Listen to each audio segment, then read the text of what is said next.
Chapter 21. Hong Chuan was also dumbfounded. After a while he said, "It seems that this is the only explanation that makes sense. Brother Lu, you have lived in this village for so long. Have you heard of the legend of the strange fish in the Dragon Lake?" Lu Chen only shook his head and said, "There really isn't.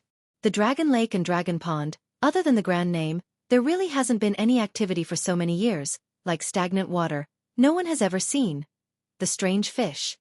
For some reason, he suddenly paused at the last two words. Hong Chuan, however, did not notice it. He only sighed and then with some rejoicing he said, "No matter what, I really have to thank Brother Lu this time. Otherwise, I would have died here for no reason. It's really unjust." Lu Chen laughed and said, "It's just a small effort. Brother Hong don't need to take it to heart. Right, what are your plans after this? Are you going to continue to explore the Dragon Lake?" Hong Chuan pondered for a moment, shook his head and said, "The big fish in the Dragon Lake is quite strange. With my current skills, I'm afraid I still can't subdue it. I won't go and provoke it for now. If there is a chance in the future, after I return to the mountain, I will invite a few powerful senior brothers to come over. We will naturally be able to investigate." Lu Chen nodded and said, "That's fine." Hong Chuan got off the bed, tried to walk a few steps in the house, and then moved his body. Lu Chen looked at his movements and asked, "How are your injuries?" Hong Chuan said, "Shouldn't be too serious, just some impact that caused your blood and qi to be unstable. It seems that I will be fine after a day of rest." Lu Chen smiled and said, "That's the best. How about this, since you have slept here for a night, why don't you stay here for the night? Tomorrow morning, I will go up the mountain with you to that crater, finish your work, so that you won't have to struggle again if you can't find the path." Hong Chuan was overjoyed, even his face was a little red. He said with surprise, "Brother Lu, is this true?" "Aye." Lu Chen smiled and said, "Just leading the way, it's nothing. We're all outside, so we're just helping each other out." Hong Chuan bowed to the ground with a sincere look on his face. He looked at Lu Chen and said, "Brother Lu is really a kind person. I can't thank you enough." The disciples of the Kunlun party were known for being well-educated and well-mannered. Receiving Lu Chen's kindness, Hong Chuan's heart was immediately filled with gratitude. Not only did he desperately express his gratitude, he also insisted on giving something to Lu Chen to express his gratitude. Lu Chen just smiled and declined, saying that it was a small matter, but Hong Chuan was serious. Then from him, Lu Chen found out that no one was willing to talk to this disciple before Lu Chen, especially after they arrived at Xianxia village. Everyone seemed to be disgusted and guarded against him, avoiding him like the plague. Almost no one was willing to talk to him. After hearing this, Lu Chen was also stunned. Then he thought about it and said, Brother Hong, maybe they thought that you're someone who's here to snatch the opportunity. You know, many people here have worked their whole lives just for that one opportunity. Even if they don't know each other, there's always a possibility that they'll be robbed of their opportunity." Hong Chuan was dumbfounded. "Just because of this?" Lu Chen also smiled bitterly and said, "Other than this, I can't think of any other reason. But usually, they don't act like this." "Oh right." His eyes suddenly lit up as he looked at Hong Chuan. "It should be because you were wearing a long sword that day and looked like a rogue cultivator. You're much stronger than us mortals. If the Thousand Autumn sect came to take a look, they would naturally choose someone with some foundation like you. That's why those people were unwilling to talk to you." Only then did Hong Chuan come to his senses. He was speechless for a moment. But in comparison, his gratitude towards Lu Chen deepened. In the end, there was another round of gratitude and gratitude. Lu Chen almost couldn't take it anymore. In the end, Hong Chuan once again brought up giving gifts to express his gratitude. Lu Chen declined again, but this time, he didn't push it too hard. Who knew that at this moment, something extremely awkward would suddenly happen? Just a second ago, Hong Chuan had been so sure that Lu Chen wouldn't stand on ceremony and accept the gifts. But suddenly, he realized that other than the long sword that was tied on his back, his belongings and other belongings were all gone. At that moment, in the thatched hut, the two of them stared at each other. For a long time, neither spoke, or perhaps they didn't know what to say. After a long while, Lu Chen laughed dryly and said, "Perhaps I left them in the water last night. I wonder if Brother Hong has anything valuable that's missing?" At this moment, Hong Chuan's face was red and somewhat purple.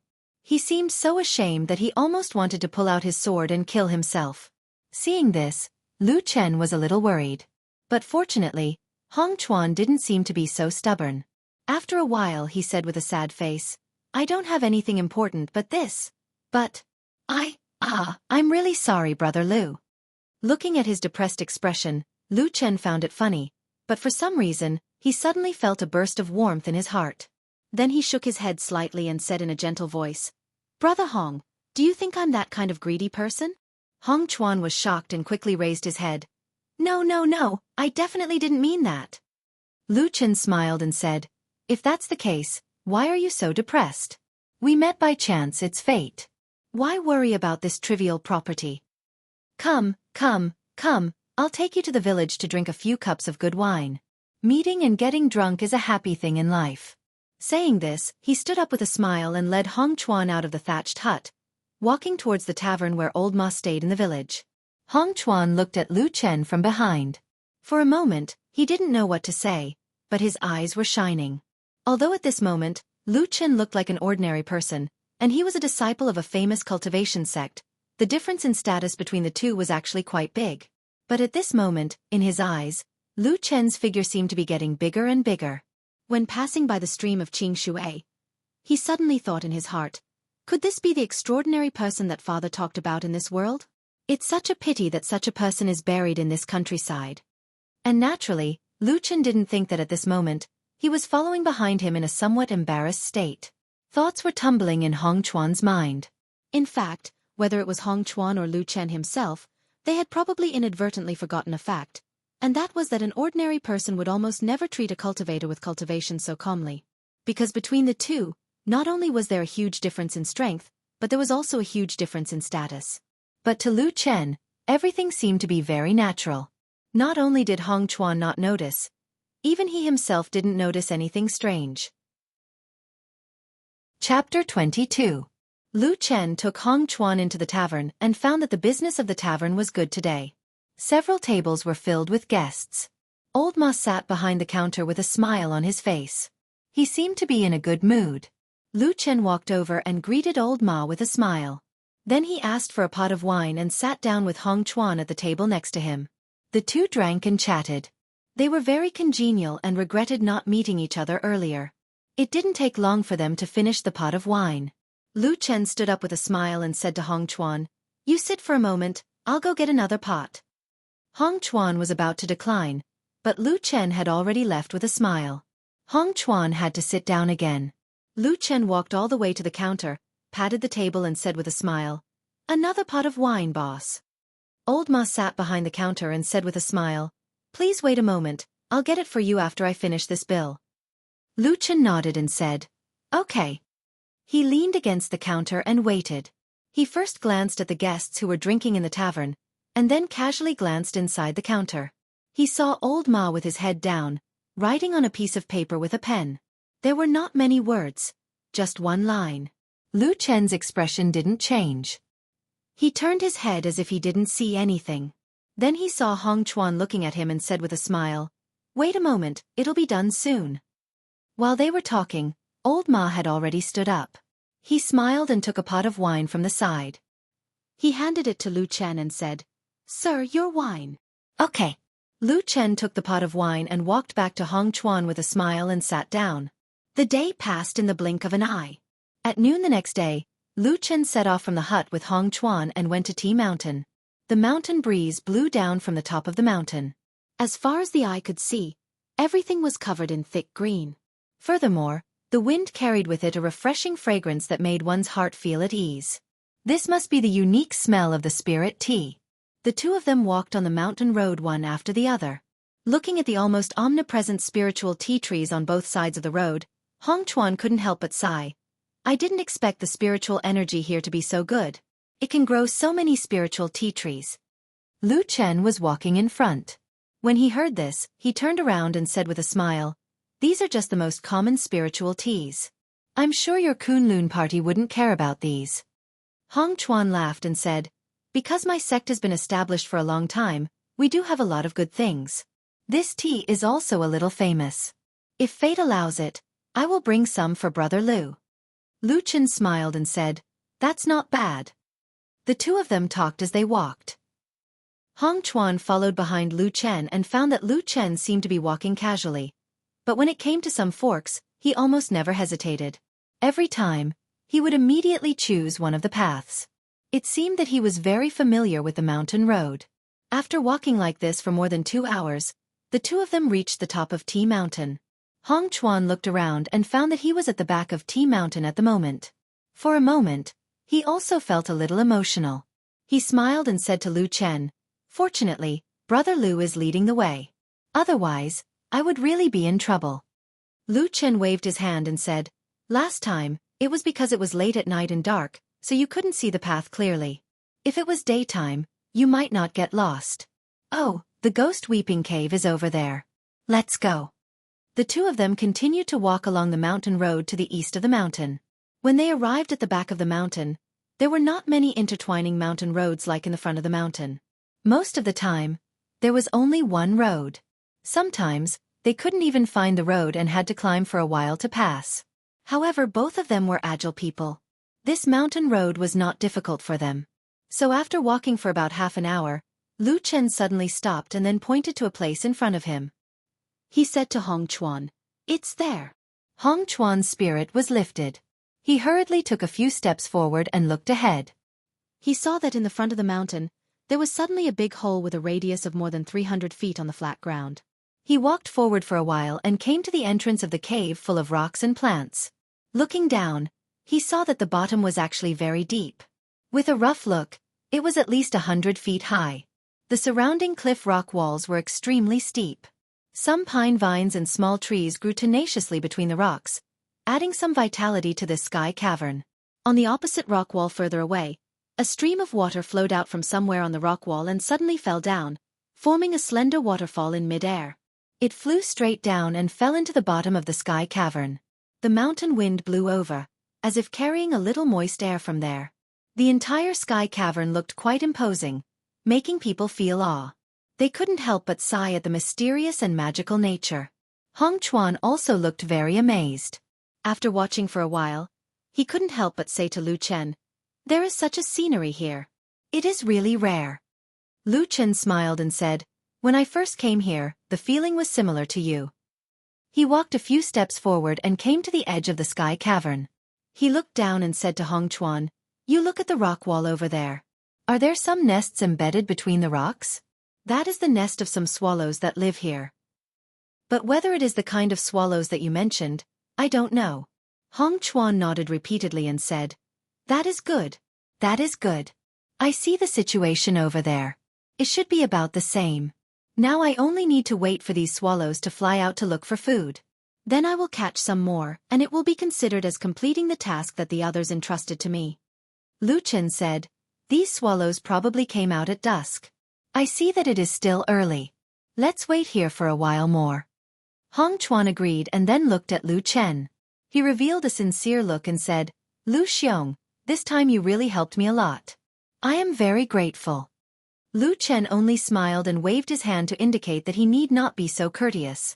Both of them sat on the mountain and chatted. Unknowingly, the sun was setting in the west. It was getting late. Dusk seemed to be approaching. At the same time, a strange noise was heard from below the sky cavern. It seemed that a commotion was coming over. Hong Chuan's eyes lit up. He stood up and reached into his bosom. He took out a cloth that looked very thin but full of holes. Lu Chen glanced at it. He felt that it looked like a fisherman's net. Hong Chuan turned to Lu Chen and said, "Fortunately I was careful and tied this treasure tightly to my body. Otherwise, even if we found this place, with so many agile swallows, it would be difficult for us to catch them." Lu Chen was interested. It sounded like the strange net in Hong Chuan's hands was quite capable. He retreated to the side and observed carefully. Hong Chuan did not avoid him. He held the strange net and walked to the edge of the sky cavern. He looked down and waited silently. Chapter 23. After about half a cup of tea's time, the noise below suddenly became louder. Then, a strange chirping sound gathered together like a tide. A moment later, a black cloud suddenly flew up from the bottom of the heaven pit. Upon closer inspection, one would discover that this black cloud was actually made up of swallows that were completely black in color. Lu Chen stood to the side and looked at the swallows. After carefully identifying them for a while, he found that there was a circle of scarlet around the beak of these swallows, and on the tail feathers, there were indeed a few scarlet feathers among the black feathers. They looked brighter and more beautiful than the black feathers around them. They seemed to be the red-beaked scarlet swallows that Hong Chuan had mentioned before. At this moment, Hong Chuan, who was standing at the edge of the heaven pit, could see the appearance of these swallows even more clearly. Suddenly, a look of joy appeared on his face. Then, he muttered something and suddenly shook his hands. He spread them out and the thin net opened up with a hoo sound. It flew into the air and flew into the group of swallows. Only a burst of shouting and the group of swallows was suddenly in chaos. The strange net's mesh was neither too big nor too small, just enough to catch these swallows. At the same time, a strange glimmer appeared on the strange net. It actually surrounded the swallows in mid-air and covered all of them. Then, it flew back to Hong Chuan's hand. This trip and return was really magical. This kind of method was clearly a magic treasure of the legendary immortal sections. Lu Chen stood at the side and looked at this scene with a trace of a smile on his face. His gaze moved to Hong Chuan, who was standing at the edge of the heaven pit, and stared deeply at him. Hong Chuan was standing at the edge of the heaven pit. Not far from his feet was a cliff, but he didn't seem afraid at all. His eyes were only looking at the strange net in mid-air. He stretched out his arm and caught the net that flew back to him. He looked inside and immediately beamed with joy. He turned back to Lu Chen and said with a smile, "There's no mistake. It's the red-beaked scarlet swallow." Lu Chen smiled and nodded, "As long as it's right." He then asked curiously, "Oh yes, I remember that the swallows here aren't considered spirit beasts. Why did you catch them?" Hong Chuan reached into the net and grabbed a swallow. Then, he looked directly at the tail feather. After carefully looking at it, he pulled out a red feather from the feathers. Then, he loosened his fingers and let the swallow fly. Holding the scarlet feather in his hand, he smiled at Lu Chen and said, "This is it." Although the red-billed scarlet-feathered swallow was not a spirit beast, the scarlet feathers on its tail were quite beautiful. Especially if one was not afraid of trouble, they could weave these feathers into a shawl, which was also very beautiful. There's a senior in my sect who likes this thing, so I specifically found this place to search for Qi Yu as a token of filial piety to her. I see. Lu Chen suddenly understood. He thought to himself, no wonder Hong Chuan is so interested in these inconspicuous swallows. It turns out that it's all for the sake of flattery. It's all out of filial piety. After understanding the whole story, Lu Chen was not in a hurry. He simply found a rock on the side and sat down, watching Hong Chuan use the strange net to catch these swallows. The strange net was very strange, but it was quite useful. Every time Hong Chuan used it, he almost never missed, so he quickly caught a lot of swallows. However, in the process, Lu Chen quickly discovered that Hong Chuan's requirements for the scarlet feather were quite high. He almost didn't want the ordinary ones, the flawed ones, the ones with dim luster, or the ones with missing tail feathers. Basically, he only chose the scarlet feather that looked perfect. As a result, the speed at which he collected the scarlet feather slowed down a lot. Every time Hong Chuan checked the tail feathers, he didn't kill them, but released the swallows. He seemed to be a kind person. Lu Chen waited for a while. Seeing that Hong Chuan had collected about a dozen beautiful scarlet feathers, he couldn't help but ask, "How many feathers do you want in total?" Hong Chuan said without hesitation, "At least 100. Lu Chen replied with an "Oh" and said, "Take your time then." Hong Chuan turned his head and grinned at him, then turned back to catch the swallows. Just like that, they stayed on the edge of the sinkhole, and the place where the swallows looked for food seemed to be on this mountain top. A dark mass of swallows flew everywhere. After about half an hour, Hong Chuan finally almost completed the task. He counted the collected scarlet feathers again.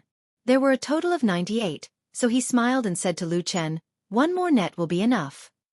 Lu Chen smiled and nodded, and Hong Chuan stood at the edge of the sinkhole, ready to catch again.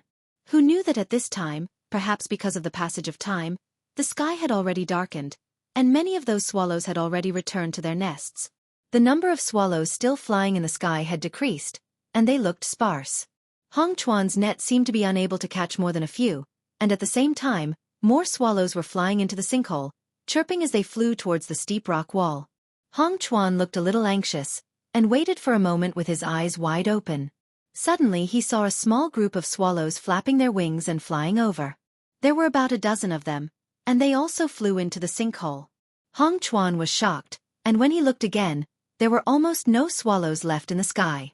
In a hurry, he hurriedly took a step forward and threw the net in his hand towards the last small group of swallows. The strange net glimmered. It was indeed a magic weapon of the immortals, and it accurately covered those swallows, and then flew back. Hong Chuan was overjoyed, and leaned forward to reach out to catch it, but at this time he suddenly heard Lu Chen's exclamation behind him, shouting, "Watch your feet!" Hong Chuan's heart jumped, and subconsciously looked down, but before he could react, his body slanted, and he lost his balance and fell down. It turned out that he was already standing not far from the edge of the cliff, and just now the last net was a little hasty, and for a moment he forgot the situation under his feet. He actually stepped on empty air, and immediately slipped and fell down. This time Hong Chuan was shocked, and cried out involuntarily, and at the same time his hands and feet flailed, desperately trying to grab those rocks and grass on the cliff to maintain his balance. But this sudden fall, the momentum was not small, those rocks and grass were all broken, and he actually could not hold on, and his entire body still fell down uncontrollably. At this critical moment, suddenly a figure pounced over from above. In a flash, he suddenly stretched out his hand, and grabbed Hong Chuan's hand, and pulled his body. Hong Chuan's falling momentum suddenly stopped, and at this time his entire body was suspended in the air, and only his right hand was grabbed by Lu Chen, who had just pounced to the edge of the cliff. The mountain breeze blew over, and both of their faces became incomparably pale. Obviously they were frightened. Chapter 24. Hong Chuan subconsciously looked down and saw that the bottom of the sinkhole was dark, like a bottomless abyss. If he fell in, even if he had cultivation experience, he would only end up with his body broken into pieces. At this moment, Hong Chuan felt all the hairs on his body stand on end. He raised his head to glance at Lu Chen, and his eyes were filled with pleading and panic. Compared to Hong Chuan's panic, Lu Chen seemed to be calmer. However, his expression didn't look good either. His face was even slightly distorted, probably because he used too much force. No matter who it was, using one hand to grab such a big living person, it was not an easy task. He leaned on the edge of the cliff, took a deep breath and then whispered to Hong Chuan below, "Don't move. I will pull you up." Hong Chuan's face was pale, looked like he could not even speak properly, only nodded his head. Lu Chen gritted his teeth and let out a muffled groan. He began to exert his strength to pull Hong Chuan up. Not to mention, his strength didn't seem to be weak. He actually managed to slowly pull Hong Chuan up a little. As his body slowly rose, Hong Chuan's face revealed a trace of joy, seeing that the edge of the cliff was getting closer and closer. A protruding rock was in front of him. Hong Chuan instinctively stretched out his hand to grab that rock, but at this moment, suddenly a gust of fierce mountain wind blew over. Hong Chuan's body suddenly swayed uncontrollably. Lu Chen's arm swayed a little, only felt that it was extremely strenuous for a while. He immediately panicked, growled from above, "Don't move!" Hong Chuan was startled, shouted, "I didn't move, I didn't!" Before he finished his words, suddenly a crashing sound was heard. The rock that he was grabbing crumbled again, falling down. Hong Chuan's body suddenly sank, and he immediately fell down. He even pulled Lu Chen with him as he fell down as well. Lu Chen was shocked. Just when he wanted to grab the rocks and trees beside him to stabilize his body, the falling force was too strong. He was also brought down, falling down the cliff. A strange crashing sound was heard. Gravel fell from the cliff everywhere. The two of them fell from the edge of the cliff. Fortunately, after the delay, they were still beside the cliff. At this critical moment, both of them desperately grabbed at the cliff, pine and cypress grass roots, protruding rocks, whatever they could grab, but they still kept sliding down, and the speed was getting faster and faster. "Right!" Almost in despair, Hong Chuan suddenly heard Lu Chen shout beside him. He looked down to the right while falling, saw that on the cliff, about 5 or 6 zhongs below, there was a dark cave. Hong Chuan was not stupid. He immediately reacted. At this moment, the cave seemed to be their only chance of survival. He immediately screamed and used both his hands and feet to grab the hard cliff. His palms felt a sharp pain. He didn't know how many wounds he had made, but he didn't care about that. But because of this, his falling speed slowed. Seeing that the cave was in front of him, Hong Chuan let out a low roar, using all his strength to throw himself at the cave. There were a few trees growing near the cave. His body suddenly smashed heavily on the tree trunk, only to hear a bang sound. A tree trunk near the mouth of the cave snapped in the middle. But Hong Chuan's body suddenly shook, bounced up from the air, and fell at the cave entrance. At this critical moment, Hong Chuan's body hadn't even stabilized when he heard the whistling sound of wind. A figure also fell from the side. Hong Chuan yelled and pounced over, grabbing the falling Lu Chen with both hands. With all his might, he roared angrily, turned around, and threw his body into the cave. Woo-woo sound was ear-piercing, followed by another muffled sound. Lu Chen's body heavily fell on the stone wall of the cave entrance, accompanied by a muffled sound. He rolled on the ground twice. And Hong Chuan's body violently rotated twice. Looked like he was about to fall out of the cave entrance. At that moment, under his feet was only an inch away from the cliff. Hong Chuan's face was scared white.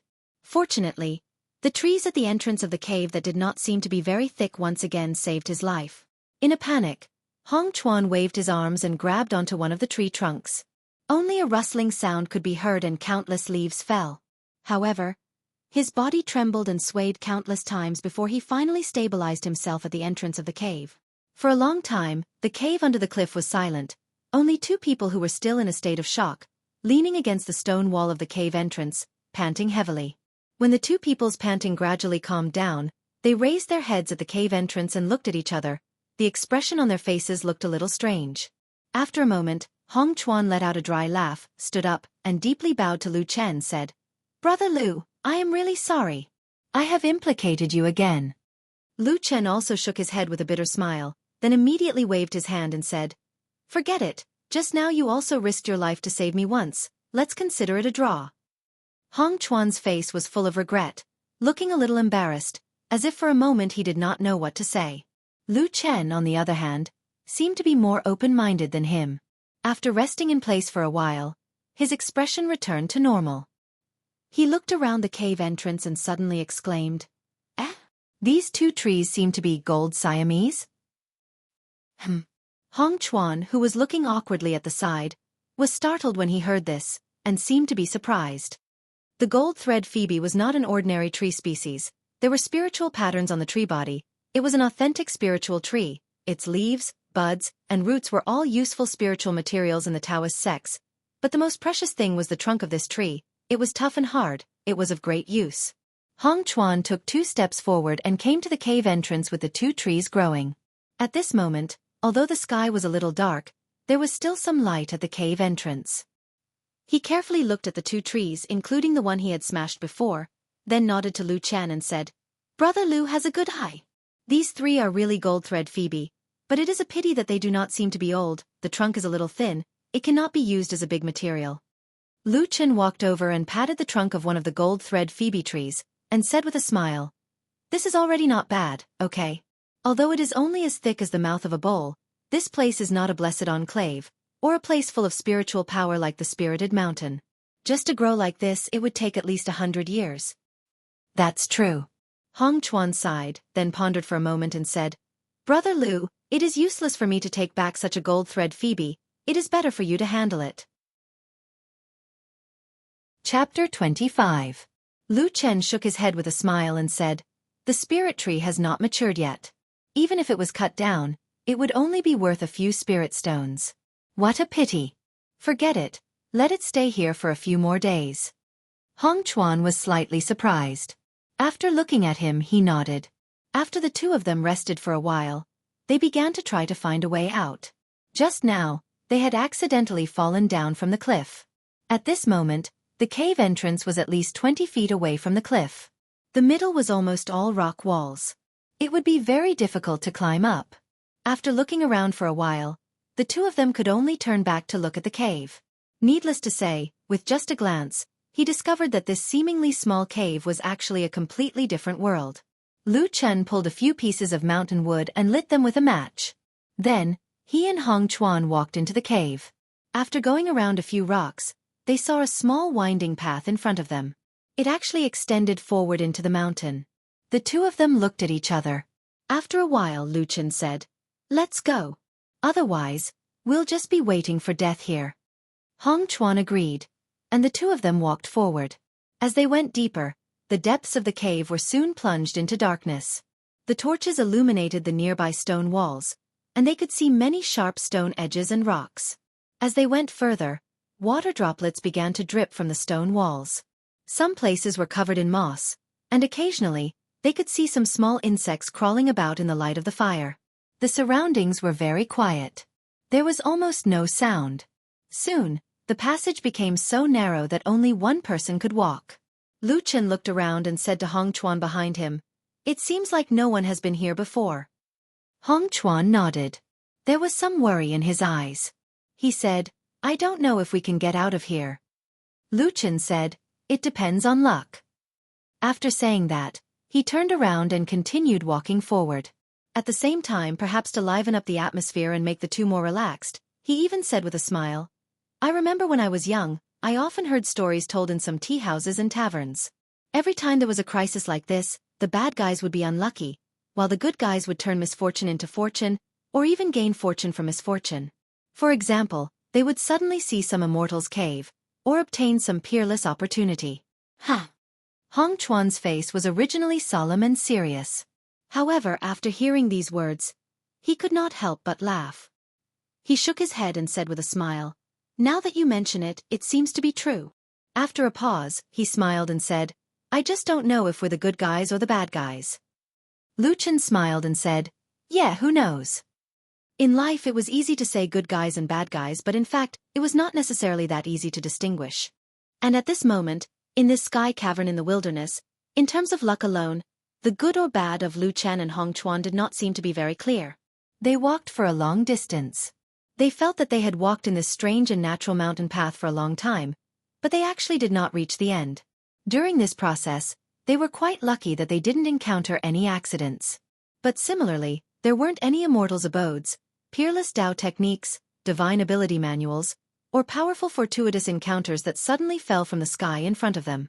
From this point, it seemed that these two people were neither good nor bad. "I think I'm a good guy," Hong Chuan, who was walking at the back, said with some difficulty and panting. After walking in this dark and narrow mountain path for a long time, he still felt a little tired.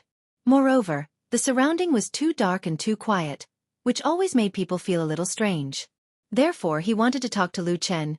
"You see, after walking for so long, nothing happened to us, so it must be okay." The torch in Lu Chen's hand was almost burned out. He looked at the last bit of burning flame with some worry and said at the same time, "Is that so? You can't decide who is good or bad by yourself. When you were in the Kunlun party, what did your fellow disciples think of you? Were you good or bad?" Hong Chuan thought for a while and said with some uncertainty, It seems that no one really said that before, no matter good or bad. Who would say others are good or bad for no reason?" Lu Chen smiled and said, "Is there not even one person who said it?" Hong Chuan shook his head and said, "No." Lu Chen said, "Then in your heart, have you ever thought about who is good and who is bad?"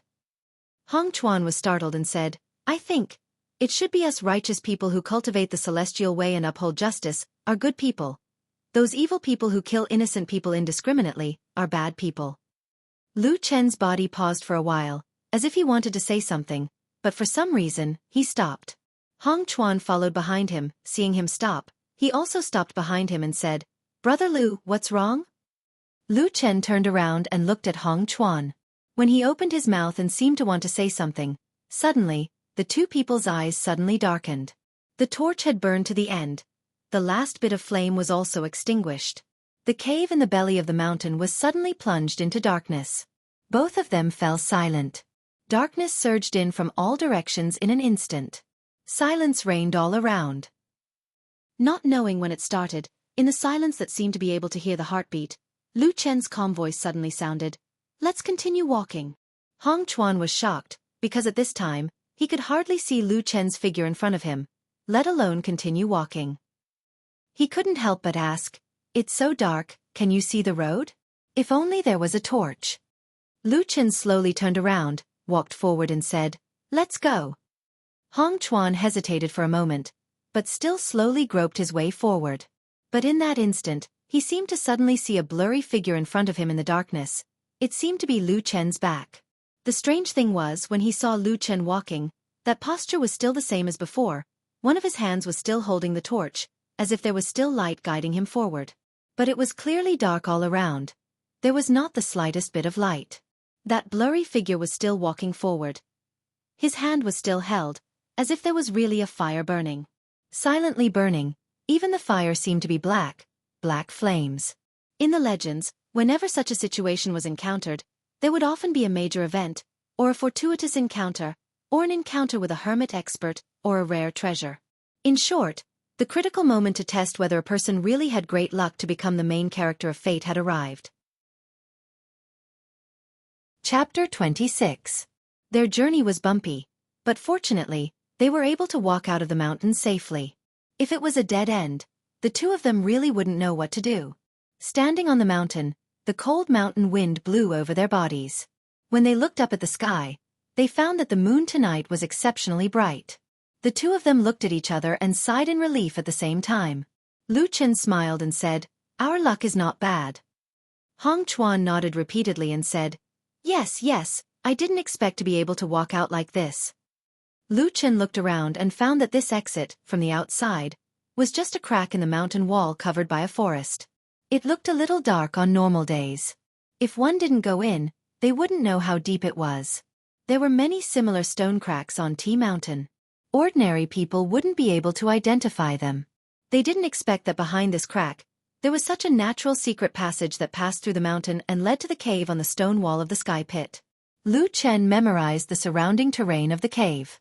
After a moment he smiled and said to Hong Chuan, "No matter what, we are finally out of danger. Let's go back now?" Hong Chuan nodded, and then his face was a little surprised. He said, "Brother Lu, can I trouble you again? The net that I used to catch the swallows is on the ground beside the sky pit. I need to go back and get it." Lu Chen smiled and nodded. "Let's go." The two of them turned back and walked up T Mountain. When they arrived at this area, there were actually no people here. The mountain forest was dense and full of thistles and thorns. The rocks were steep and there were no roads. So the two of them walked much harder than when they came from the mountain. But fortunately, the two of them were young and strong. They used their hands and feet to climb over. About an hour later, the two of them returned to the top of the sky pit. Hong Chuan's eyes were sharp. At a glance, he saw that on the ground at the edge of the sky pit's cliff, the net was indeed thrown on the ground. At the same time, it squirmed a few times. The swallows that were just caught were still inside. Hong Chuan was overjoyed and hurriedly ran over to pick it up. Then, he and Lu Chen retreated further away from the sinkhole and inspected the swallows in the net one by one. Not long after, they found another 4 scarlet feathers in good condition. In this way, in addition to the 98 scarlet feathers he had obtained earlier, this mission had been completed, and he had even obtained 2 more feathers. Hong Chuan let out a long sigh. Lu Chen, who was beside him, smiled and patted him on the shoulder. "Congratulations." Hong Chuan turned around and said sincerely, "I'm indebted to Brother Lu for helping me so many times this time. I'm truly grateful." Lu Chen waved his hand and said with a smile, "It's nothing. Come, since it's done, let's go back." As he spoke, he led the way back. Although it was already late at night, the moonlight was bright, and the roads on the T Mountain were more or less visible. In addition, Lu Chen was very familiar with this place, so the two of them did not encounter any obstacles or dangers along the way. Just like that, they safely walked down the T Mountain and returned to Lu Chen's straw hut. Then, the two of them rested separately. In the blink of an eye, it was the second day. When the sun rose and the sunlight drove away the coldness of the night, the sound of chickens crowing and dogs barking could be heard from afar in Xianxia village. A few wisps of smoke curled up from the chimneys. It was a peaceful and tranquil scene. Outside the straw hut at the foot of the T Mountain, Lu Chen sent Hong Chuan, who was dressed properly, out. At the same time he asked him, "Brother Hong, you really don't need anything else? The things you brought previously have all fallen into the water and disappeared." Hong Chuan shook his head and said, "Those are just worldly possessions, it won't be a problem." As he spoke, his expression turned serious, and he looked at Lu Chen and said, "Brother Lu, you have a noble character which I, Hong Chuan, have rarely seen in my life. My master used to teach me that it is difficult to distinguish between good and bad people in the world, but one cannot be judged by one's cultivation level. Seeing it today, I finally know that it is the truth." Lu Chen laughed and said, "Brother Hong, you are flattering me. I only helped a little, don't take it to heart." Hong Chuan shook his head and said, "Not at all. This is not a small matter to me, and even if it is a small matter, Brother Lu acted bravely for a just cause and helped out righteously. Last night before I fell asleep, I asked myself, if I was Brother Lu, would I be able to do the same? But after thinking about it again and again, I did not dare to say the word yes with certainty. I am really ashamed. Lu Chen was startled, and the smile on his face disappeared. He looked at Hong Chuan with a rare respect and said, Brother Hong, you are too strict with yourself. Hong Chuan smiled and looked at Lu Chen. He said, Brother Lu, you have indeed helped me a lot this time. In addition to that accident on the mountain last night, you even saved my life. I really do not know how to repay such a great kindness. Lu Chen smiled and shook his head. Just as he was about to say something, Hong Chuan said, Brother Lu, let me be bold and ask one more thing. You have lived in this Xianxia village for so many years. Is it also because of the opportunity to go to the nearby 1,000-year sect to check your innate talent and see if there is a chance for you to cultivate? Lu Chen raised his eyebrows slightly, and a faint glimmer flashed across his eyes, but he quickly returned to normal. After a moment of silence he smiled and said, More or less. Look at the people living in this village. Who doesn't do it for this reason? Hong Chuan nodded. After a moment of silence, he took a jade pendant from the hilt of the sword behind him and passed it to Lu Chen. Lu Chen was slightly stunned. He reached out to take the jade pendant and felt a slight coolness to his hand. The jade pendant was about an inch square and had a warm luster. There were no words on it. Only a picture of a river was carved on it. This is... Lu Chen raised his head and asked Hong Chuan with a puzzled look on his face. Hong Chuan took a deep breath and said sternly, Brother Lu, this jade pendant is my personal keepsake. Keep it well. Although I don't know what kind of opportunities you will encounter in the future, if you are not satisfied, you can bring this item to Kunlun Mountain to find me. I dare not say anything else, but I will definitely ask for a chance to test your innate aptitude. If you're fortunate enough to have good fortune and fated chance, you'll be able to enter my Kunlun sect as your body's root bone. If you don't have talent and fated chance, I can also guarantee that you'll be a part-time disciple in Kunlun sect. I don't dare to say what your future will be like, but you'll be better than an ordinary person. Lu Chen's body shook slightly, and his face showed some surprise. Then his eyes flashed as if he thought of something. His expression changed a few times. After a moment, he nodded heavily and said, I didn't expect Brother Hong to be so generous and righteous. I understand. I will accept this gift. Hong Chuan laughed and cupped his hands at Lu Chen.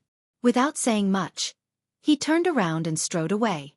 Soon, he went down the foot of the mountain and walked further and further away on the blue stone road beside the clear water stream. Soon, his figure disappeared among the clusters of green bamboos and peach blossoms. Lu Chen, who was standing in front of the hut, looked up at the sky. He saw that the sky was blue and the sky was clear.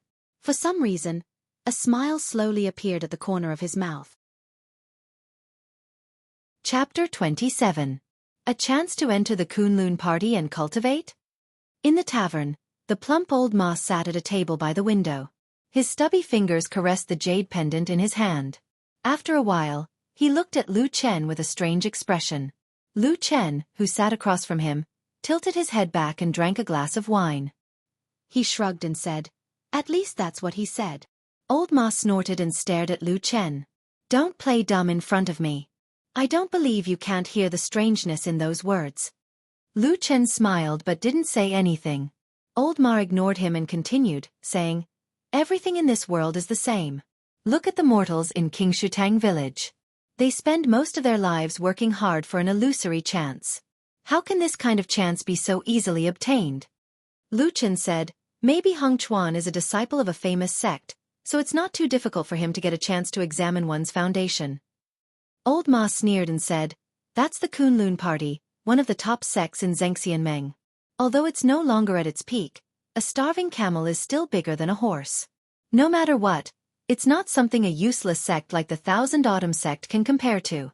Do you believe that the leader of the Thousand Autumn sect has to personally welcome a foundation establishment disciple of the Kunlun party? Lu Chen smiled and said, You're looking down on the Thousand Autumn sect too much. Old Ma sneered and looked as if he was clearly looking down on that stupid sect. Then, he suddenly paused and looked at Lu Chen. Speaking of which, what's that guy's cultivation level? If he's a foundation establishment disciple, he's an elite of the Kunlun party. it's reasonable for him to give you a chance to examine your foundation. Lu Chen frowned and said, Hongchuan's foundation is very solid, but his cultivation level isn't too high. He should still be in the Qi cultivation realm and hasn't broken through to the foundation establishment realm. Old Ma shook his head and said, that shouldn't be the case. Kunlun sect is such a famous sect with so many disciples.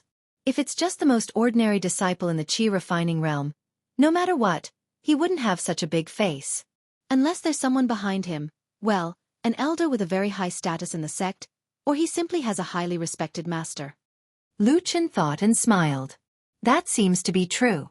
Other than this opportunity, he also said that even if I don't have any talent, he can guarantee that I'll be a servant disciple of the Kunlun party. This is definitely something that only those with connections in the Kunlun party have. Pah! Old Ma suddenly slammed the table with an indignant expression and said angrily, damn it! It's always you guys who secretly teach each other all day long. That's why talented people like me, who don't have any background, can't achieve their ambitions. Lu Chen coughed and reminded him, I haven't gone to the Kunlun party yet. How could I secretly teach each other? Old Ma snorted and looked at him. You're all jackals of the same tribe anyway. Lu Chen laughed and then raised his head to drink another glass of wine. He then smiled and said, I won't go anyway. Old Ma was stunned for a moment, and then an unnatural expression flashed across his face. He sighed and said, it's a pity that you had such a good talent back then, but it was destroyed by the vicious black flame curse. Lu Chen's eyes drooped slightly, and then he smiled. He stood up and walked to Old Ma's side. He patted his thick shoulder and said with a smile, it doesn't matter. Anyway, I've lived a mortal's life for 10 years. I'm used to it now. Old Ma wanted to say something but stopped on second thought. Lu Chen stretched himself and took the jade pendant from Old Ma's hand and put it back into his arms. Then he walked towards the door and said with a smile, I was tired last night. I'm going back to catch up on sleep today. Old Ma didn't get up to see him off. He just silently watched the man walk out of the tavern and gradually go away alone. Looking from afar, he always felt that his back seemed a little lonely. The weather was sunny, and Qingshitang village became lively. Miss Ding Dang, who usually liked to sleep in, woke up early again today. She was dressed neatly, and her face was pretty. Walking through the village, she attracted many glances. Some were envious, some were infatuated, some were greedy, and some were jealous. However, she didn't care. She had seen these kinds of looks many times. At least in this village, she wasn't afraid. Even though 1,000 spirit stones was a large amount, it was no longer an unreachable amount. As long as she was lucky in the future, she would be able to gain the favor of the elders of the Thousand Autumns sect. Humph. These stinky men in the village, those stingy wretches who wanted to strip her naked with their eyes, and those hypocritical and jealous women, they were all ants under her feet. Thinking up to here, she couldn't help but feel a little light-hearted. The corner of her mouth revealed a trace of a smile as she looked at the surrounding village with disdain. Then in her heart, she couldn't help but think, when the time comes, you guys will all kneel on the ground and beg me. But I definitely won't purify you guys. Young Master Li on the other side of the river is not bad. He looks quite pleasing to the eye. When the time comes, I can purify him. Also, Lu Chen, even though he's a lecherous, vulgar and careless person who takes advantage of others every day, his personality is actually not bad. When the time comes, I'll purify him. Ding Dong's heart was filled with happiness. Suddenly, her eyes lit up as she saw Lu Chen walking over from a fork in the road in front of her. She stopped in her tracks and raised her hand to wave at him. She thought to herself, stinky man, I'm in a good mood today. Hurry up and tell me a few jokes to amuse me. In the future, I'll purify you. Who knew that today, Lu Chen seemed to have some thoughts in his mind. His eyes were always looking forward, and his face seemed to be deep in thought as he walked past. He actually didn't notice Ding Dong's greeting and just walked past her. Ding Dang was stunned for a moment, and immediately felt a burst of anger. She stared hatefully at Lu Chen's back and clenched her teeth. She thought to herself, this stinky man is indeed useless. When I become an immortal in the future, no matter how much you beg me or kneel in front of me, I won't purify you. She turned her head and raised her chin like a proud peacock. She didn't look at Lu Chen anymore, but just happened to see that on the other side of Qingshui Creek, there was a group of women surrounding them. In the middle of the group, there was a handsome man standing with a smile. If it wasn't young Master Li Ji, who else could it be? Ding Dong's heart jumped. She couldn't be bothered with Lu Chen anymore. She lifted her dress and hurriedly walked towards the other side of Qingshui Creek. Chapter 28. Of course, Lu Chen, who was walking on the bluestone path, didn't know that in that instant, without any warning, without doing anything, he had already been removed from the mind of a certain woman who could possibly become an immortal in the future, as a possibility of grooming him. But if he knew, he would probably smile wryly. He walked calmly on the bluestone path. He walked past the large locust tree, glanced at old Yu, who was fishing, and left the bustling crowd behind him. Then, he walked toward the lonely thatched hut at the foot of the mountain that was gradually deserted. He opened the door, walked in, and closed it again. The inside and outside of the door seemed to be separated from the outside. An unremarkable stalk of grass floated down from the sky, slid in front of him, and slowly fell to the ground. Lu Chen looked at the stalk of grass. A trace of fatigue slowly appeared in his eyes. Then, he walked over to the bed and lay down. He lay there quietly. After a while, he closed his eyes. His vision darkened, but then light shone again. He seemed to see lofty mountains, thousands of rivers, and a vast expanse in the distance, like an ocean. These illusions were what he saw when he immersed his divine sense into his body. To most mortals, this was a very strange and miraculous ability. Only cultivators who had cultivated the immortal Tao could possess this ability. With this divine sense that could peer into one's meridians and qi, one could observe the condition of one's body, including the 5 elements divine disk in one's qi, which most mortals yearned for. In other words, one didn't need magic treasures like the immortal mirror to see if one had the aptitude to cultivate. However, this seemed to be a paradox. This kind of divine sense could only be possessed by cultivators who had cultivated the immortal Tao, but those who hadn't cultivated before wouldn't have this kind of divine sense and thus wouldn't be able to see one's aptitude. Thus, mortals toiled their entire lives and paid countless spirit stones just for this pitiful opportunity. It was a pair of eyes in the unseen world. They crossed the mountains and rivers, flying forward and soon arrived at the ocean. On the path of cultivation, this was the manifestation of the qi, the foundation of cultivation. Every cultivator had a 5 elements divine disk in their qi, and on it were divine pillars that occupied the positions of the 5 elements. Metal, wood, water, fire, and earth were all different, but no matter who it was, if they wanted to cultivate, they had to have at least one pillar. With the fire pillar, one could practice the fire cultivation method. With the water pillar, one could practice the water cultivation method. With more 5 elements divine pillars, the range of cultivation method could be expanded accordingly. This was the fundamental principle of the human cultivation world for thousands of years. As for the strength of one's innate talent, it depended on the luster of the 5 elements divine pillars. They were all different, so he would talk about them in the future. At this moment, Lu Chen looked out and saw the clouds moving away and the wind blowing. Suddenly, everything was gone, leaving only an object rising up from the depths of the energy sea. It was the 5 elements godly disk. However, it was different from the dazzling godly disk of ordinary people. The godly disk in his body was charred black, withered and cracked in many places, and there was not a single divine pillar on the godly disk. Between those terrifying cracks, between the collapsed remains of the divine pillars, he could still see clusters and clusters of flames silently burning and tearing. They were like demons in hell, glaring at him with incomparable fierceness, using the most vicious curse to burn his soul, never to stop. His eyes were indifferent and expressionless. He just looked at the godly disk that was covered with cuts and bruises, and on the godly disk that symbolized the foundation of all cultivation, there was a continuous burning flame. That was a black flame that used his soul as fuel. It looked like it was entangled with him forever, and it would not stop until he died. Day after day passed. The affairs of the world were like the surface of the Dragon Lake, always calm and unperturbed.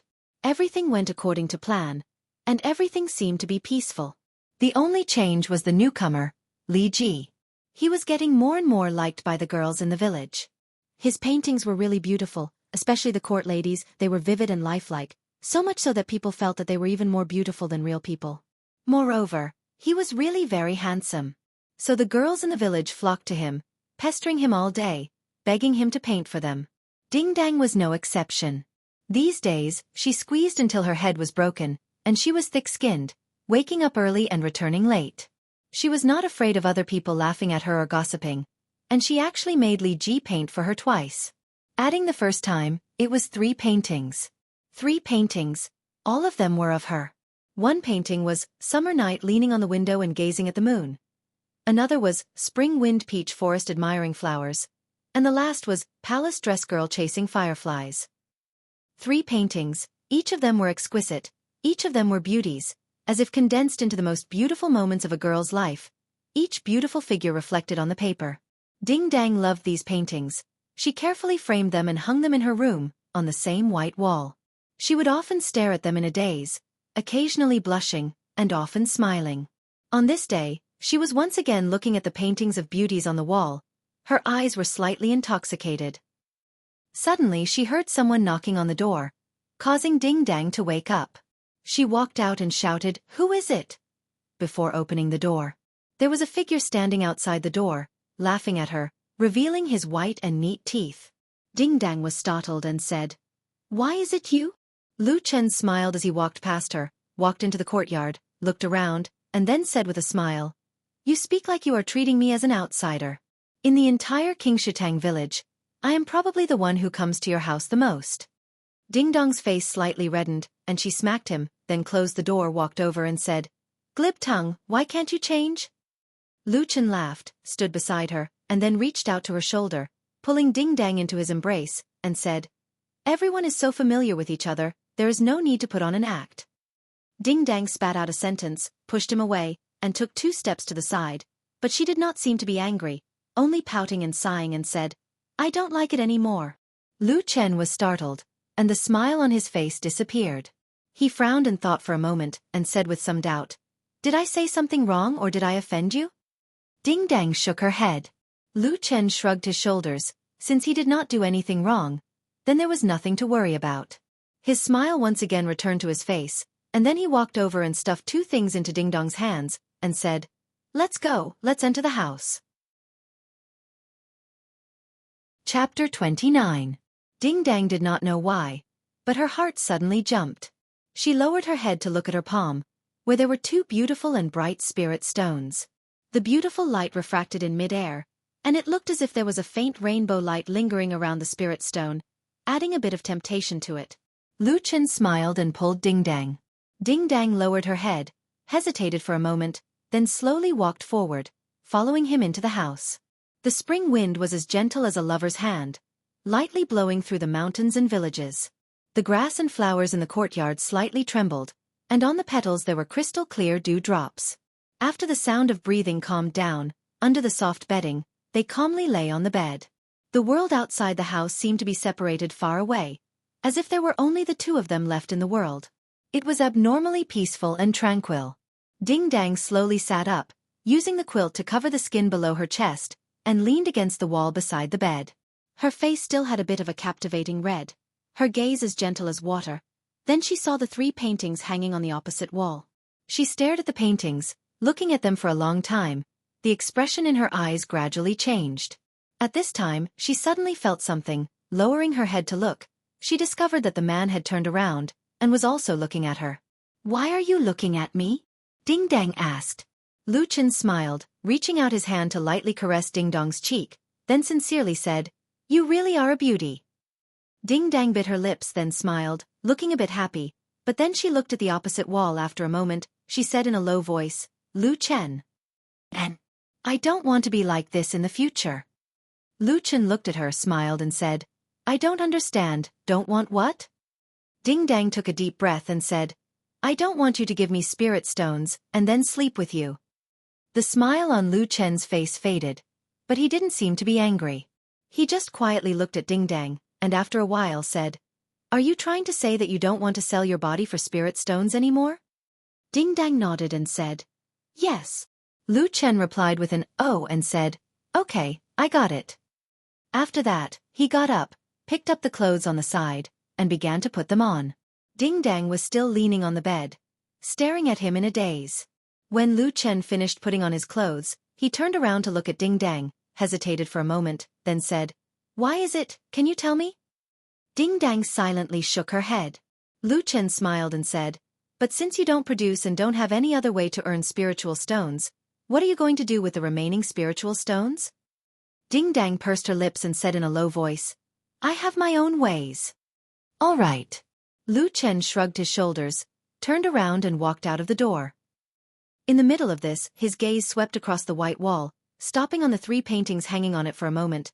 Then he turned around and said to Ding Dang, These paintings, they draw you quite beautifully. Ding Dang giggled, her snow-white shoulders were bare, and she hugged the blanket tightly to cover her chest. Then her laughter became more and more joyful, louder and louder. Finally, when Lu Chen was about to walk out of the door, he heard her shout from the bed behind him, saying, Thank you. Lu Chen's footsteps paused for a moment, then he turned around and smiled towards the room. No need to thank me, I also like being with you. Finished speaking. He waved his hand towards the room, then turned around and walked out with large steps. Inside the room, Ding Dang, who was sitting on the bed, stared blankly at the man's disappearing figure. Slowly biting her lips, the smile on her face gradually disappeared. Then she grabbed the blanket even tighter, tightly wrapping her body, as if she was feeling a little cold. There were no other customers in the tavern, so only Lu Chen and the tavern manager Old Ma sat opposite each other. Old Ma poured a cup of wine for him, then said, Seems like there's nothing else. Lu Chen looked at him and said, What do you mean? Old Ma moved his butt, letting his slightly fat body sit more comfortably, then said, About the 3 realms demon sex diagram, I found a few suspicious people, but in the past few days, they have all been investigated, and should have nothing to do with them. Lu Chen nodded his head, picked up the wine cup in front of him and drank a mouthful. After a moment of silence, he suddenly said, That newcomer Li Ji?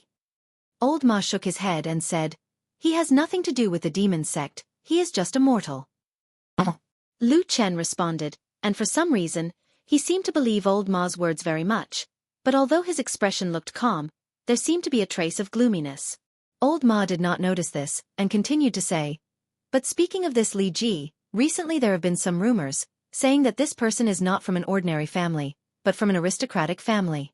Originally his family was wealthy.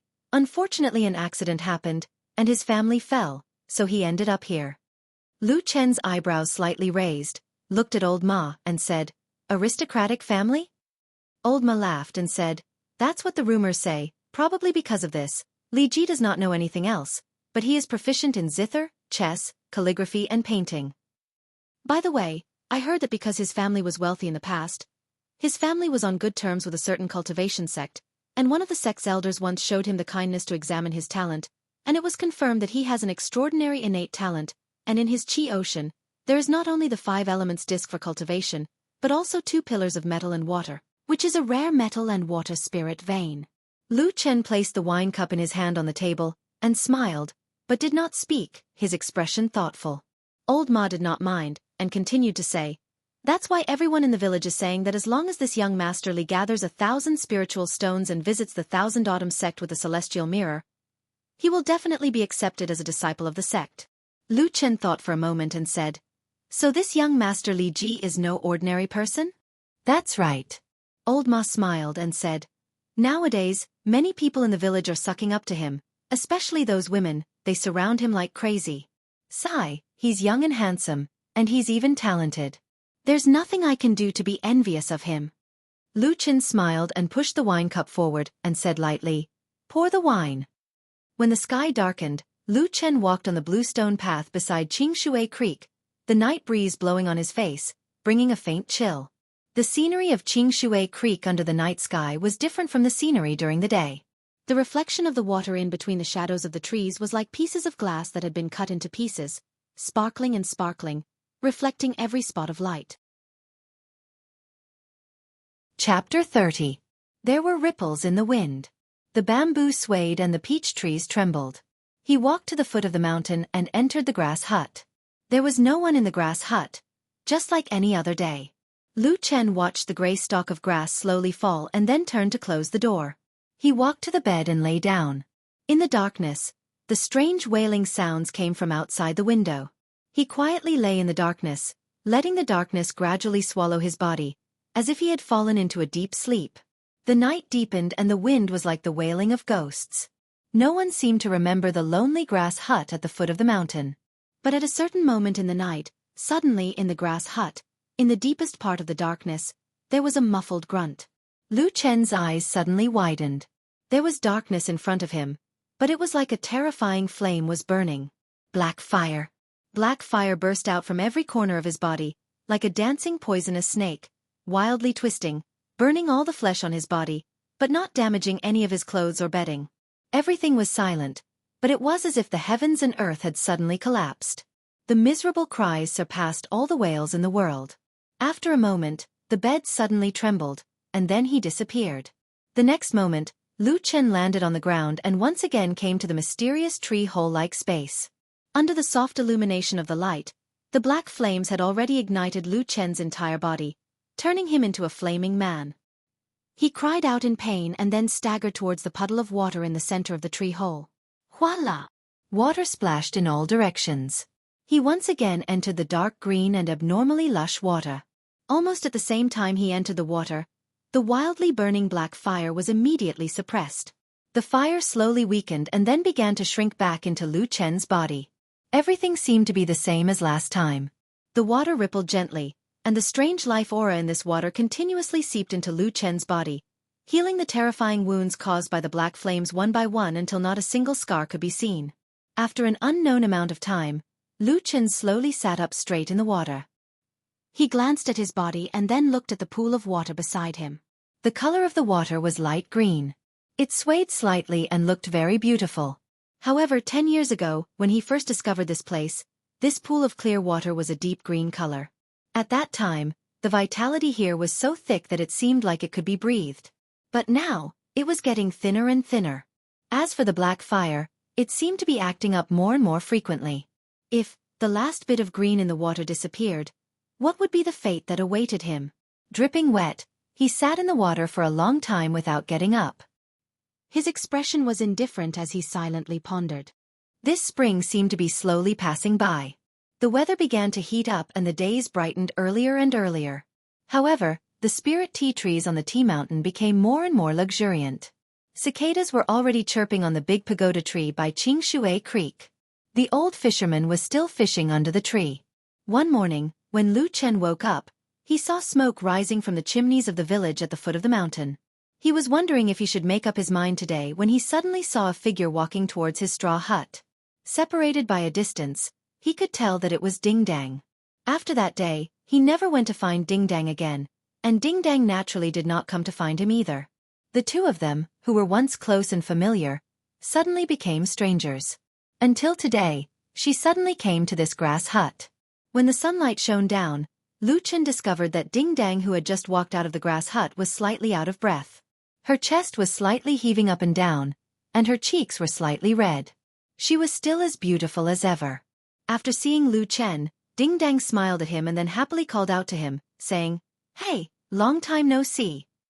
Lu Chen smiled and nodded, "Yes." Ding Dang turned her head and looked around. Looking at the tea mountain and the village at the foot of the mountain, she sighed and said, "So living at the foot of the mountain is peaceful and the scenery is good. If I had known earlier, I would have also come to live here." Lu Chen laughed, "When night comes you won't like it here." Ding Dang laughed, then looked at Lu Chen and said, "How have you been recently?" Lu Chen said, "Pretty good, how about you?" Ding Dang said, "I'm also pretty good." Lu Chen nodded and said, "That's good." Following that, they suddenly did not speak, as if they had nothing to say, but also as if they were a little embarrassed. Even if they deliberately pretended that nothing had happened, it would not help. The silence continued. The two people seemed to be at a loss. After a moment, it was Lu Chen who lightly coughed and said, "What did you come to find me for?" Ding Dang thought for a moment and said, "There is something I want to tell you." Lu Chen said, "Oh, go ahead. Can you lend me 300 spirit stones?" Ding Dang suddenly asked after a moment of silence. Lu Chen suddenly became silent and looked straight into Ding Dong's eyes. Ding Dang looked a little embarrassed. Her gaze was a little flustered. She subconsciously looked away, but then seemed to think of something. She gathered her courage and turned her head to look at Lu Chen and then asked in a soft voice, "Can I?" Lu Chen did not agree, nor did he refuse. After quietly looking at Ding Dang for a while, he opened his mouth and asked, "What do you want?" Ding Dang was a little surprised at Lu Chen's unusual calmness, but she did not have the time to think about it. After taking a deep breath, Her face showed some hesitation. She wanted to say something but hesitated. In the end she still sighed and said, I have an urgent need. Saying that, she secretly looked at Lu Chen and hesitated for a moment before saying, if this amount is too big, why don't you lend me 200 spirit stones first, is that okay? Lu Chen was silent for a while and said, are you in a hurry? Ding Dang heavily nodded and said, very. Then she softly said, the people in this village are all. I really can't think of anyone else who can help me, so I came to find you. Lu Chen smiled and slightly lowered his eyes. After a while he said, I don't have that many spirit stones on me right now. Wait for me for a day, I'll see if I can gather them. Ding Dang was overjoyed and cheered. Then she smiled and nodded her head repeatedly. The peaceful and plain life continued. The people of Xianxia village welcomed summer after the warm and beautiful spring. But other than the weather gradually becoming hotter and the chirping of cicadas in the trees, it seemed that the life of the village did not change much. Until the 4th day of the 6th month, a piece of news suddenly spread, causing this peaceful little village to be in an uproar. Chapter 31. For the first time in decades, an accomplished immortal master from the Thousand Autumns sect took a fancy to a young man in Xianxia village.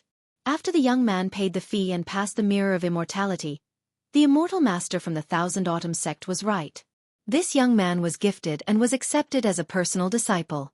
When the news spread, Xianxia village was in an uproar. Everyone spread the news. Countless people were envious and jealous.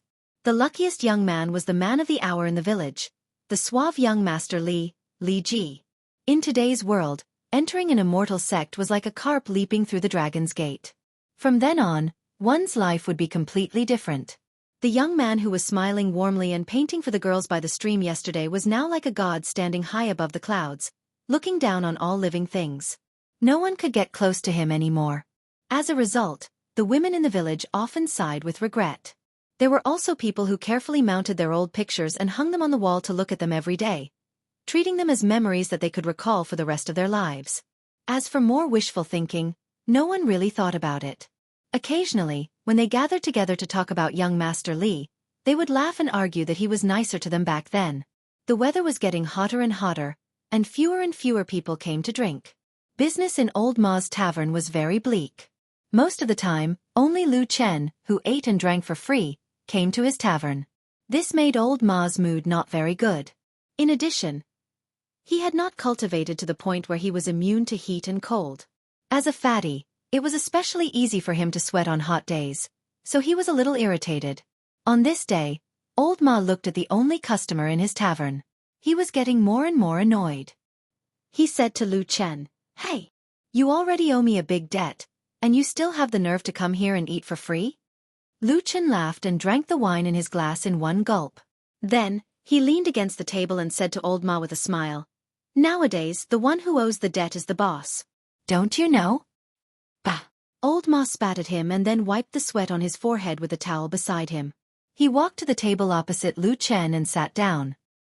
He looked out of the window at the village where the sun was shining brightly and sighed. Look at the people outside. They work themselves to death from day to night. What's the point of it? Look at that Li Ji. He hasn't been here for long, but he's already in the Thousand Autumns Gate. People really can't be compared. Lu Chen shook his head and said, "Aren't you being sarcastic?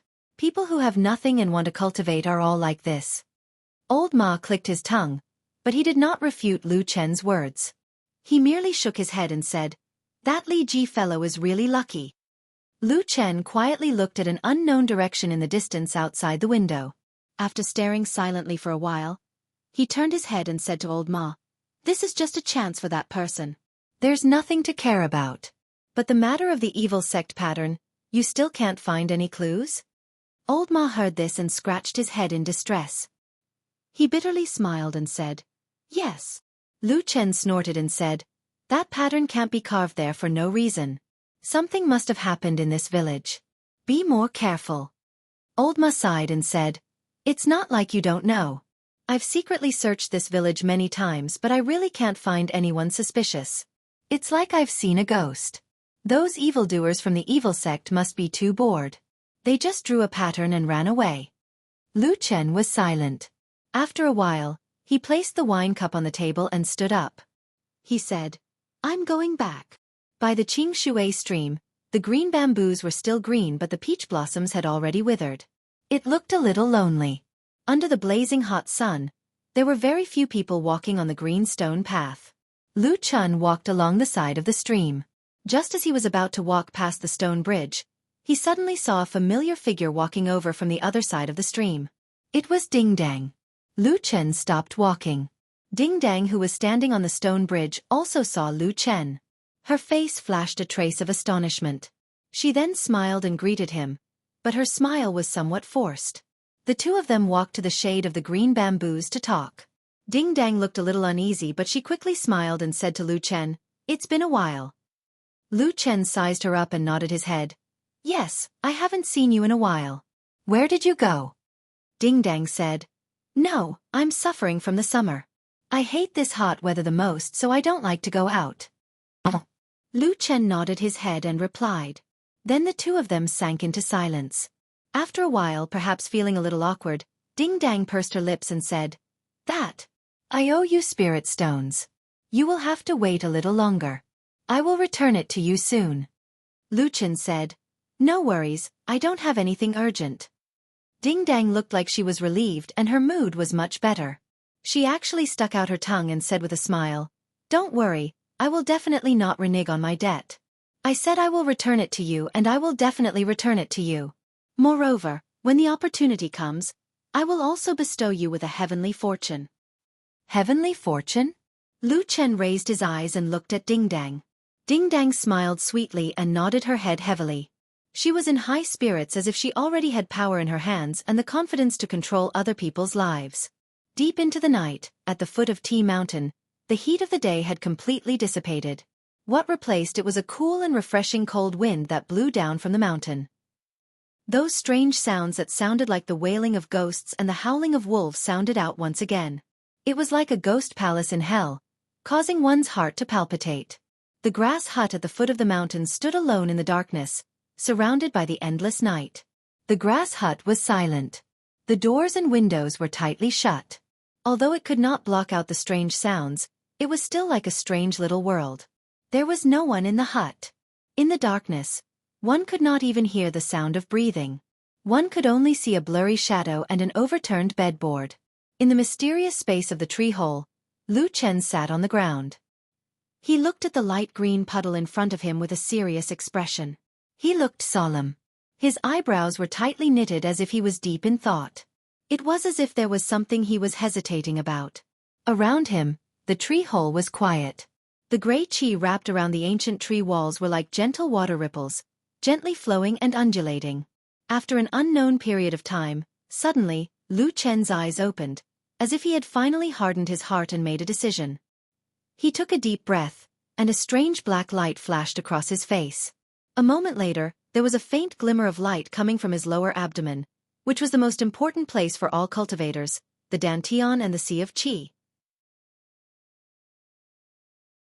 Chapter 32. The Dantian Sea of Qi was the most vital point for all cultivators who cultivated the immortal Tao.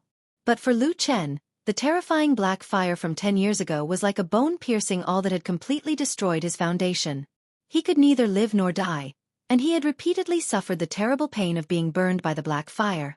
This was also the first time in 10 years that he actively stimulated the qi in his dantian. From another point of view, this was equivalent to him actively activating the black flame curse. Sure enough, just as he tried to activate the qi in his dantian, when his completely damaged 5 elements disc trembled slightly and was about to take shape, a demonic black fire suddenly rolled up from the bottom of the disc, emerging from the depths of every hideous crack and wound, like the silent but terrifying laughter of an evil spirit. The black fire instantly spread throughout his Dantian Sea of Qi, and then rushed out in all directions. The black fire burned his body. Lu Chen roared in pain, and the black fire crazily penetrated through many corners of his skin. His flesh trembled, and instantly turned into terrible scorched earth. However, this time, Lu Chen didn't directly throw himself into the only light green puddle that could save him like he did in the past. With unimaginable willpower, he forcefully sat upright on the spot, forcefully enduring all of the pain. His eyes were wide open as he stared at the puddle before him. His face was reflected in the water. like an evil spirit burning with black fire. Even his eyes seemed to be burning with black flames at this moment. Lu Chen groaned, the muscles on his face twisting, and then suddenly, in his Dantian sea of qi, the damaged five elements disc seemed to be activated by some kind of power, and began to slowly rotate. Every time it spun, Lu Chen's entire body seemed to tremble once. The black flames were like an enraged demon. With a loud rumble, they surged forward with incomparable ferocity, completely engulfing the damaged divine disc phantom. Everything seemed to be on the verge of being incinerated by this terrifying black fire, including his flesh, blood, and soul. The water in the nearby puddle was calm, but it was like the world's greatest temptation, quietly lying in front of Lu Chen.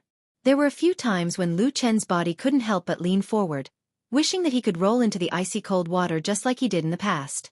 But for some reason, he still endured. He howled in the terrible black fire. At this moment there seemed to be not an inch of his body that was intact, and even his face looked somewhat deformed. But in the black fire, there was still a light, although weak, still flickering. That light came from his dantian, the five elements disc that was damaged to the extreme, burned by countless black flames. Even if it looked like it was about to collapse in the next moment, about to break into pieces and be completely destroyed, until now, this five elements disc was unusually tenacious, that white light still didn't extinguish. All of a sudden, all of the black flames on Lu Chen's body shrank back into his body. They traveled through his meridians like lightning and rushed back to his dantian. Like a tsunami, they crazily rushed towards the five elements divine disc. That place was the final foundation of Lu Chen's flesh and soul, and also the fundamental place where the black fire curse resided. As if in this silent world, suddenly there was an earth-shattering sound, and in an instant, all the black fire wrapped around the disc shone brightly, the black light engulfing everything. Lu Chen screamed in pain. In his dantian, that light dimmed, and the five elements disc finally couldn't resist this terrible curse, collapsing piece by piece, just like his body and soul, on the verge of dispersing. In this split second, suddenly, Lu Chen roared. His right hand suddenly turned over, a bright light appeared, and a black and incomparably sharp dagger suddenly appeared in his hand. At this moment, his face was as cold as ice. Not even the slightest emotion could be seen. With a flip of his hand, he directly stabbed this black dagger into his lower abdomen. His charred abdomen split open in an instant, and he howled to the sky. Then, his left hand formed a claw, and suddenly stabbed it into his dantian. At the same time, the last of his remaining strength was frantically circulating. That badly damaged five elements disc trembled as it welcomed the attack. He grabbed it, as if he was holding his own heart, and slowly pulled it out.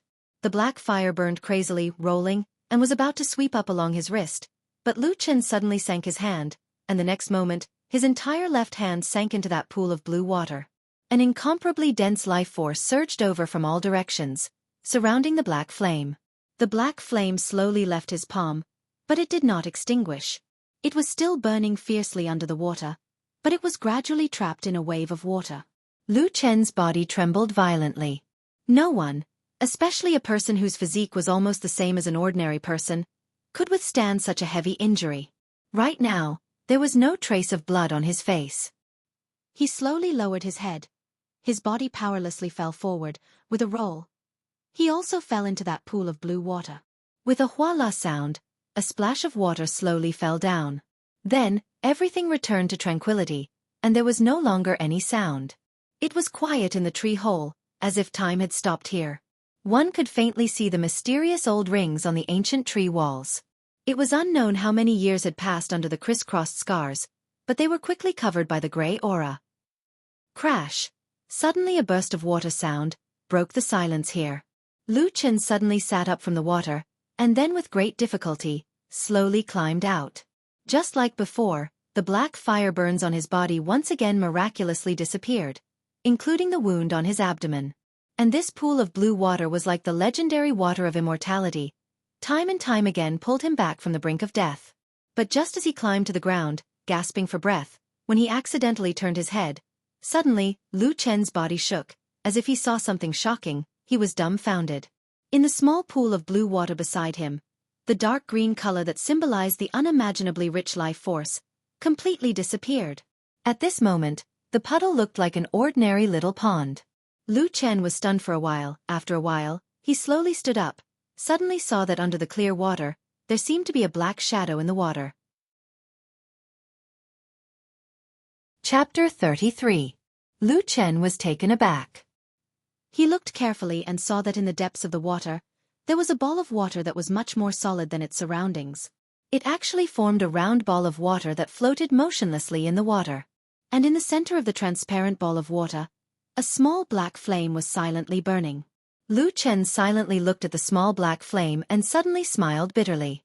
He didn't know why, but he strangely felt a sense of familiarity. At this moment, his whole body was powerless and incomparably weak.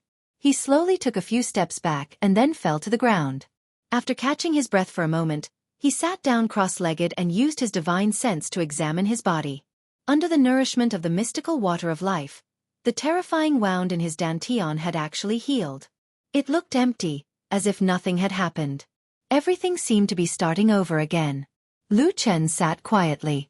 After a while, suddenly, in his dantian, a breath emerged.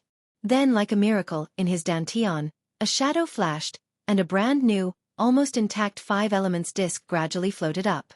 A look of disbelief and ecstasy flashed across Lu Chen's face. But then he was startled. On the 5 elements disc, everything was like a newborn baby. There seemed to be nothing. It was far from the outstanding talent he had in the past. At this moment, the 5 elements divine disc was completely barren. Only at the center of the disc, in the position of the earth element, was a yellow divine pillar that was the lightest in color. It was only about an inch tall, and it stood alone in the center of the disc. Among all the cultivators in the world, this was the situation of having the worst aptitude and the worst foundation of cultivating the Tao. Lu Chen was silent for a while, then he shook his head and smiled bitterly, but he didn't seem too disappointed. Just when he was about to leave, the 5 elements divine plate suddenly trembled, and actually flipped over. The entire plate was flipped over. Lu Chen's face suddenly froze.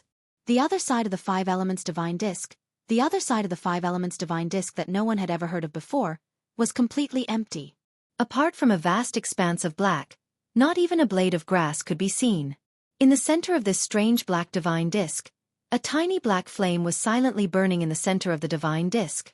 It was like the grin of a devil, slowly opening its mouth full of malicious fangs at Lu Chen. What the hell is this weather? A curse came from the tavern. Old Ma was sitting in his own tavern, wearing only a pair of underpants. His upper body was bare, revealing his white fat. He held a towel in his hand and kept wiping his face, wiping away the beads of sweat that kept oozing out. His mouth was also constantly muttering. Sitting opposite him, Lu Chen also looked a little listless.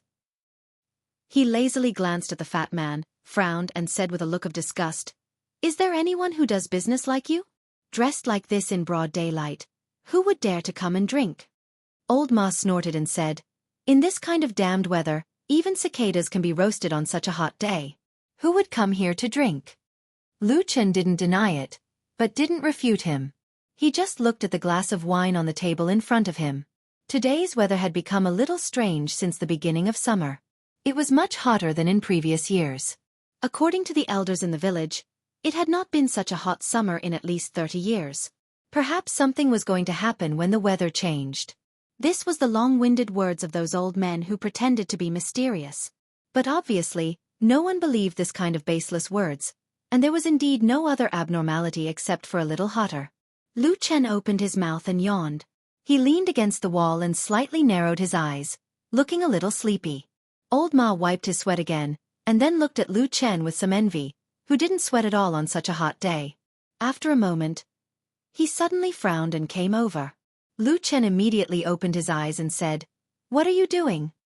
Old Ma looked at him and whispered, "Young man, I feel that your body seems to be very weak. Did you overdo it? Listen to my advice. Young people should take care of their body. Don't wait."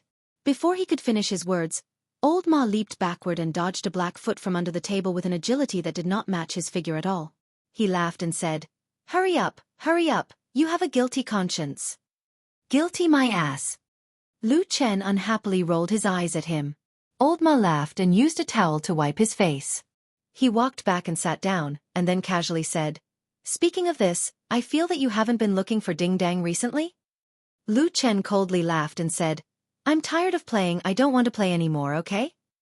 Yes. Old Ma grinned and then raised his head to look at the big sun outside. His face became dejected and he muttered, "Why is the weather so hot?" Lu Chen drank a mouthful of wine and was silent for a moment. He suddenly said, "That's right, that Li Ji who was accepted into the Thousand Autumn sect a few days ago, how is he doing?" Old Ma snorted and said, "It's not like I know everything. What does the cultivation sect's matters have to do with this village?" Lu Chen laughed and only looked at Old Ma. Old Ma's mouth twitched, then he lightly said, "That bastard's talent is really not bad. I heard that after he entered the sect, he quickly won the favor of one of the Thousand Autumn sect's elders and is prepared to accept him as a disciple. His future is bright." Lu Chen nodded and said, "Sounds good." Old Ma said, "A sparrow flying on a branch turns into a phoenix." Lu Chen said, "Then has he ever returned to King Shutang village?" Old Ma laughed and said, "Of course not. With his current status, who cares about this broken village?" Lu Chen thought about it and said, "You're right." Boom! Suddenly, a loud noise came from outside the tavern like a bolt from the blue. Moreover, the sound seemed to have come from the sky above the village. Lu Chen and Old Ma were both shocked. They looked at each other, then stood up and ran out of the tavern at the same time. At the same time, when they ran out of the gate, they saw many people in the surrounding houses running out as well. Obviously, they were all alarmed by the sudden loud noise. At this moment, many people in King Shutang village looked up at the same time. The sky was clear and the sun was high in the sky. There were no clouds in the sky and it looked like a hot day. Not to mention the usual dark clouds during thunder, there were not even a few white clouds. What was going on? Chapter 34. Just when everyone was astonished, someone suddenly cried out in surprise and pointed to a certain place in the sky. Sure enough, a black dot suddenly appeared high up in the sky in that direction, and it descended rapidly. Not long after, it vaguely seemed to be a human figure. At this moment, everyone was instantly in an uproar, and exclamations rose and fell. At the entrance of the tavern, Old Ma and Lu Chen's expressions changed slightly, and they glanced at each other in unison. Old Ma whispered, "A cultivator?" Lu Chen was silent for a moment. He nodded and whispered, "It should be." He lost control of his flight and fell. Old Ma clenched his teeth and his expression became a bit more serious.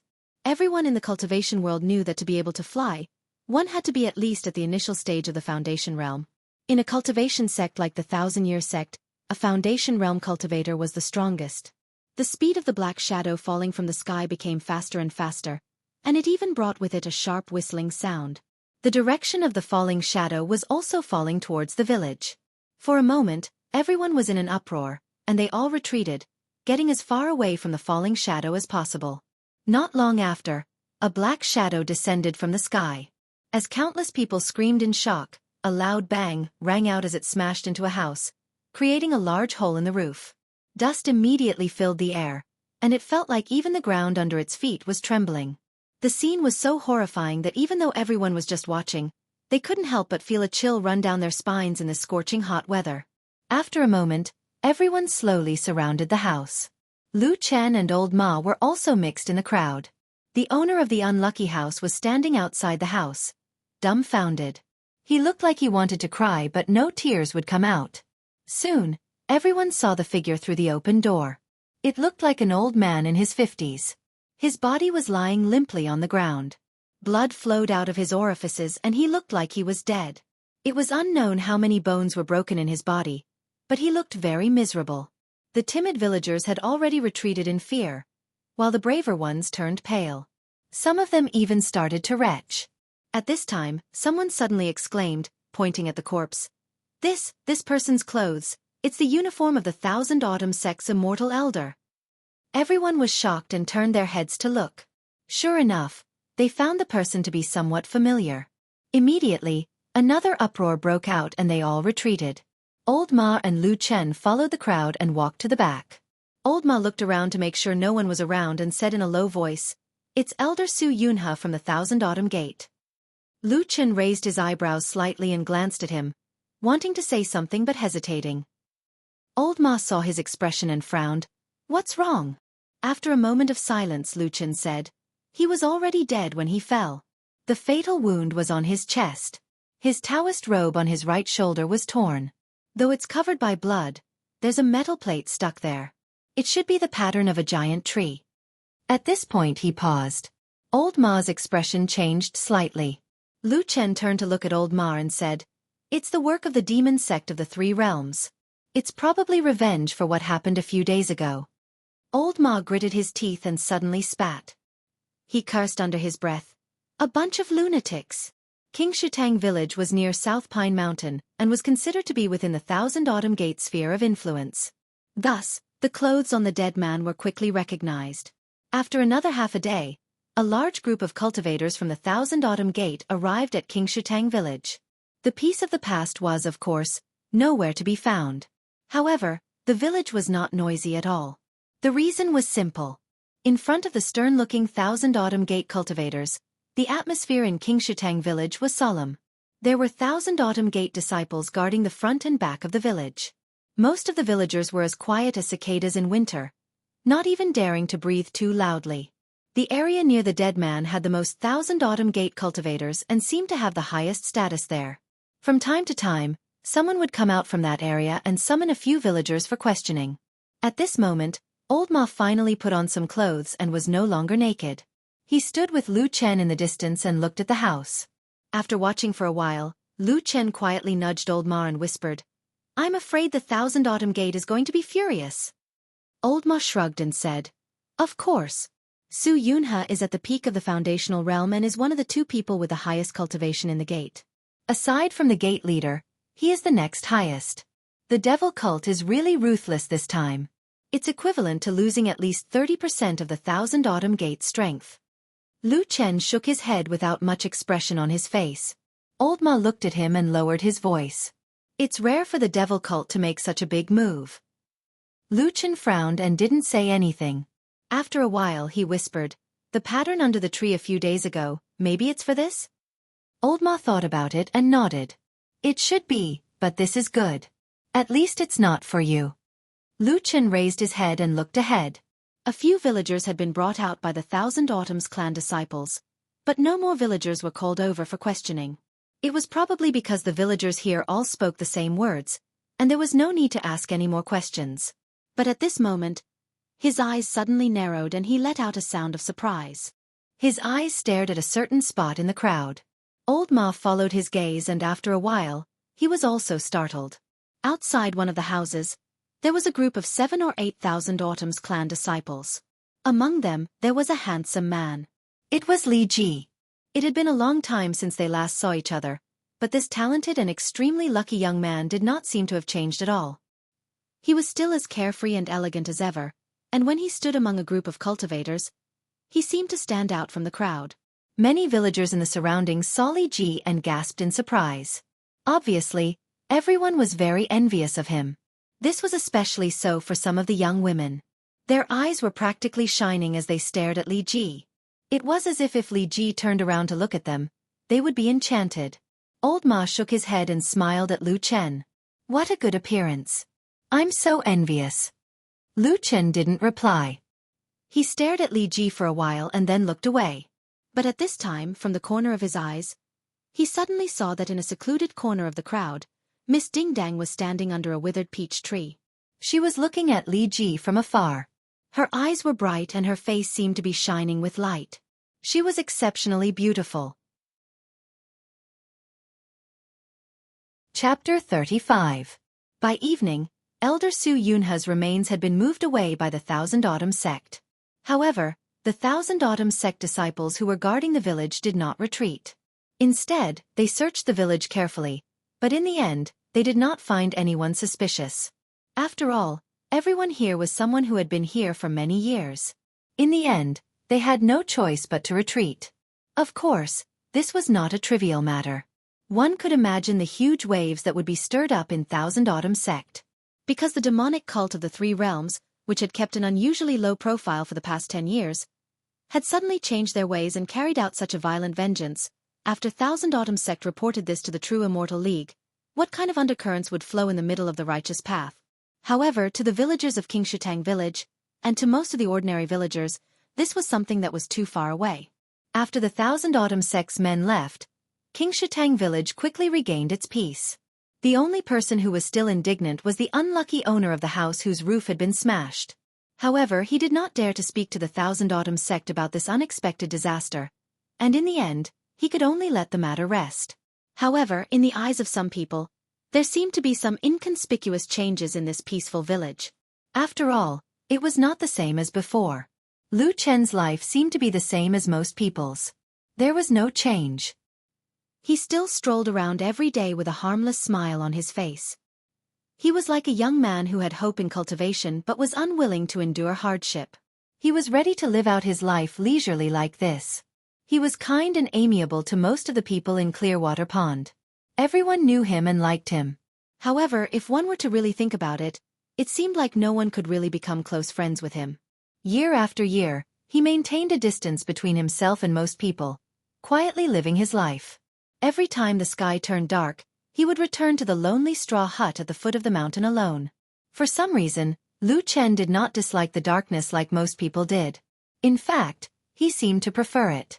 Every time night came, lying in the straw hut was the time when he felt the most freedom. In the darkness, his thoughts would spread endlessly, and he would think of many things in the past. Perhaps he could do some secrets that others could not know about. That night, the reborn divine disk of 5 elements reappeared in his Dantian Sea of Qi. Even though this disk had relied on the last bit of water of life in that mysterious tree hole to be reborn, it looked exceptionally inferior. Even a sect like the 1,000 Autumn sect would probably refuse to enter if they saw this kind of cultivation foundation under the immortal mirror. Even so, Lu Chen was still very happy, if this 5 elements divine disk didn't have another side. As the disk silently turned, the black side was revealed again. After a period of adaptation and exploration, Lu Chen gradually understood what had happened in his Dantian. The black flame curse that had troubled him for 10 years seemed to have disappeared. It seemed like it had perished together with the life water. However, for some reason, the reborn 5 elements divine disk in his body, the foundation of a cultivator, had undergone a strange change. On the normal side of the disk, the 4 elemental pillars of metal, wood, water, and fire did not appear. Only the earth elemental pillar in the center had the lowest and shallowest pillar. This meant that although Lu Chen still had the body of a mortal, he once again had the foundation to cultivate. It was just that his innate talent was terrible, so he could only cultivate earth-type cultivation methods. Moreover, the speed of his cultivation of Dao techniques and divine abilities would be extremely slow. However, all of this was not too difficult for Lu Chen. Being able to regenerate the disk was the greatest gift to him. What surprised him was the other side of the disk, the black side. In this world, at least as far as he could remember, he had never heard of such a thing since ancient times. Firstly, the 5 elements divine disk had never had a positive or negative concept. Secondly, there had never been a black and empty 5 elements divine disk. In the darkness, he quietly looked at the black side of the 5 elements divine disk. He looked at the familiar little black flame in the center of the disk. Then, he held his breath and slowly tried to activate that ball of flame. His divine sense was like a rope, slowly approaching that small cluster of black flames. In the darkness that no one knew about, in the silence at a certain moment, his eyes suddenly opened. There was no pain or emotion, but in his calm and solemn gaze, there seemed to be 2 balls of dark flames flashing in his eye sockets. It was the height of summer in July, and the weather was getting hotter and hotter. However, because there was a clear stream that seemed to never dry up flowing through the village, the people of Xianxia village were still living a more comfortable life than other places. One day when it was close to the end of the month, someone suddenly knocked on Lu Chen's straw hut. He opened the door and saw Ding Dang standing outside. Under the sunlight, she was still as beautiful as ever. Even though her face was a little red from the heat and there were a few drops of sweat on her forehead, she smiled when she saw Lu Chen and waved her hand to greet him. Lu Chen smiled and let her in. He said, "Why did you think of looking for me? What's the matter?" Ding Dang seemed to be in a good mood and very happy, as if something good had happened. She said to Lu Chen, "Can you do me a favor?" Lu Chen looked at her, and Ding Dong's face suddenly turned red, as if she had thought of something. Embarrassed, she smiled awkwardly and said, I still haven't collected enough spirit stones. Can I pay you back after a while?" Lu Chen indifferently waved his hands and said, "That's not a problem. I'm not in a rush to use the money. Speak, why are you looking for me today?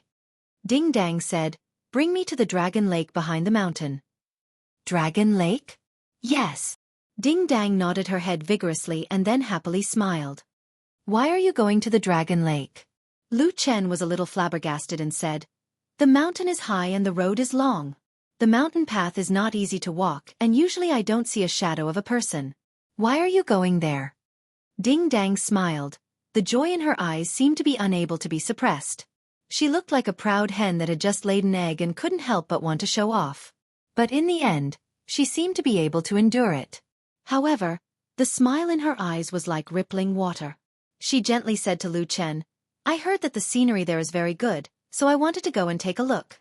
She spread her hands and said helplessly, I've been in Qingshitang village for a few years and have never been to this tea mountain. I heard that the mountain path is like a maze. I thought about it and only you can help me. Chapter 36. Lu Chen stared at the girl in front of him. Under the morning light, her snow-white skin and slightly red cheeks made her seem like a peach blossom that had bloomed in this world. She was charming and enchanting, emitting a dazzling radiance. After a moment, he nodded and said, okay, I will bring you there. Ding Dang cheered, smiling as she pulled on Lu Chen's sleeves, her eyes emitting a bright and amiable light, smiling. Many thanks, I knew, you are a good person. Lu Chen smiled, declining to comment, and said, the Dragon Lake is in the west of Tea Mountain. We will need at least 4 hours to walk there. Do you want to prepare a bit, or do you want to leave now? Ding Dang clenched her fist, looking very excited. Her mood was anxious and said, let's go now. Tea Mountain was not a towering mountain. Looking at it from the foot of the mountain was ordinary. But as the saying goes, looking at the mountain will cause the horse to run to death. Once truly walking up the mountain, the feeling was completely different. Especially the walking Lu Chen and Ding Dang. Both were not cultivators, and were no different from ordinary mortals. So walking up the mountain was even more strenuous. Between the two, Lu Chen's physique was clearly much stronger than Ding Dong's. Along the way he walked, most of the time it was very easy, adding on to the fact that he was very familiar with the paths of Tea Mountain, bringing Ding Dang through the countless crisscrossing paths like a maze, his demeanor calm and at ease. On the other hand, although Ding Dang was full of energy at the start, not even half an hour later, her face gradually became pale, beads of sweat flowed down her face, and her breathing gradually became rough. She looked as if she had never done any heavy work before, nor did she have the appearance of someone who had walked long distances. Walking like this for a while, Lu Chen saw that Ding Dang could not hold on any longer, and could only stop to let her rest for a while. Ding Dang did not say anything, directly found a rock by the side of the mountain path, and sat down, gasping for breath, looking as if her whole body was about to go limp. Lu Chen shook his head and said to her, you can't walk like this, why don't you go back first? Although Ding Dong's face was pale white, but for some reason, she was extremely determined. She firmly shook her head and said, no need, I will be fine after resting for a while. Lu Chen shrugged and stopped talking. The two of them rested for the time it took to drink a cup of tea before Ding Dang stood up and said to Lu Chen, let's go. The two of them continued to walk forward. The mountain breeze blew, and the tea trees that covered the mountains and plains rustled, like a green ocean. Ding Dong's stamina was only at this level, and for the rest of the journey, she would be so tired that she would not be able to move. Lu Chen could only stop to let her recover her stamina, and like this, time was wasted. According to Lu Chen's original plan, it would take about 4 hours to reach the Dragon Lake. But like this, the two of them spent more than half a day before they saw the calm lake at the top of the mountain. Although it took a lot of time, Lu Chen seemed to be extremely patient, and from start to finish, he did not show any impatience towards Ding Dang. On the contrary, Ding Dang was a little embarrassed, and said sorry to Lu Chen a few times, but was always laughed off by Lu Chen. But Lu Chen was also a little surprised that Ding Dang was able to persevere and walk all the way to the Dragon Lake, and had a whole new level of respect for this girl. When they walked to the side of the Dragon Lake, he pointed to the calm surface of the water, and said to Ding Dang, this is the Dragon Lake. Ding Dang walked 2 steps forward, only to feel a cool breeze blowing over, bringing with it a moist and gentle aura, causing her to take a deep breath, and her face revealed a satisfied and happy expression. She still wanted to walk forward, but was suddenly pulled back by Lu Chen. Ding Dang was shocked and turned her head. What's wrong? Lu Chen looked at the distant Dragon Lake, and said, don't get too close to the lake. Ding Dang asked, why? Lu Chen said, I heard people say that there seems to be a strange fish in the dragon lake. Its body is rather big, and it's a little strange. Maybe it will hurt people. Ding Dong's eyes widened and said, What, you've seen it before? Lu Chen shook his head and said, I heard people say it, I've come here a few times, but I've never seen it before. Ding Dong could not help but laugh and said, Then you still believe it? Lu Chen laughed and shrugged his shoulders and said, Who knows, anyways you can see the scenery from afar, as long as you don't get too close to the lake, it'll be fine. Ding Dong nodded her head, and then looked at Lu Chen and said, Lu Chen, thank you for bringing me up, I'll be fine by myself, you can go back first. Lu Chen was startled and said in shock, What? Then what will you do when you go back? Ding Dong waved her hands and said with a smile, I'm not a child, I'll walk the way back myself.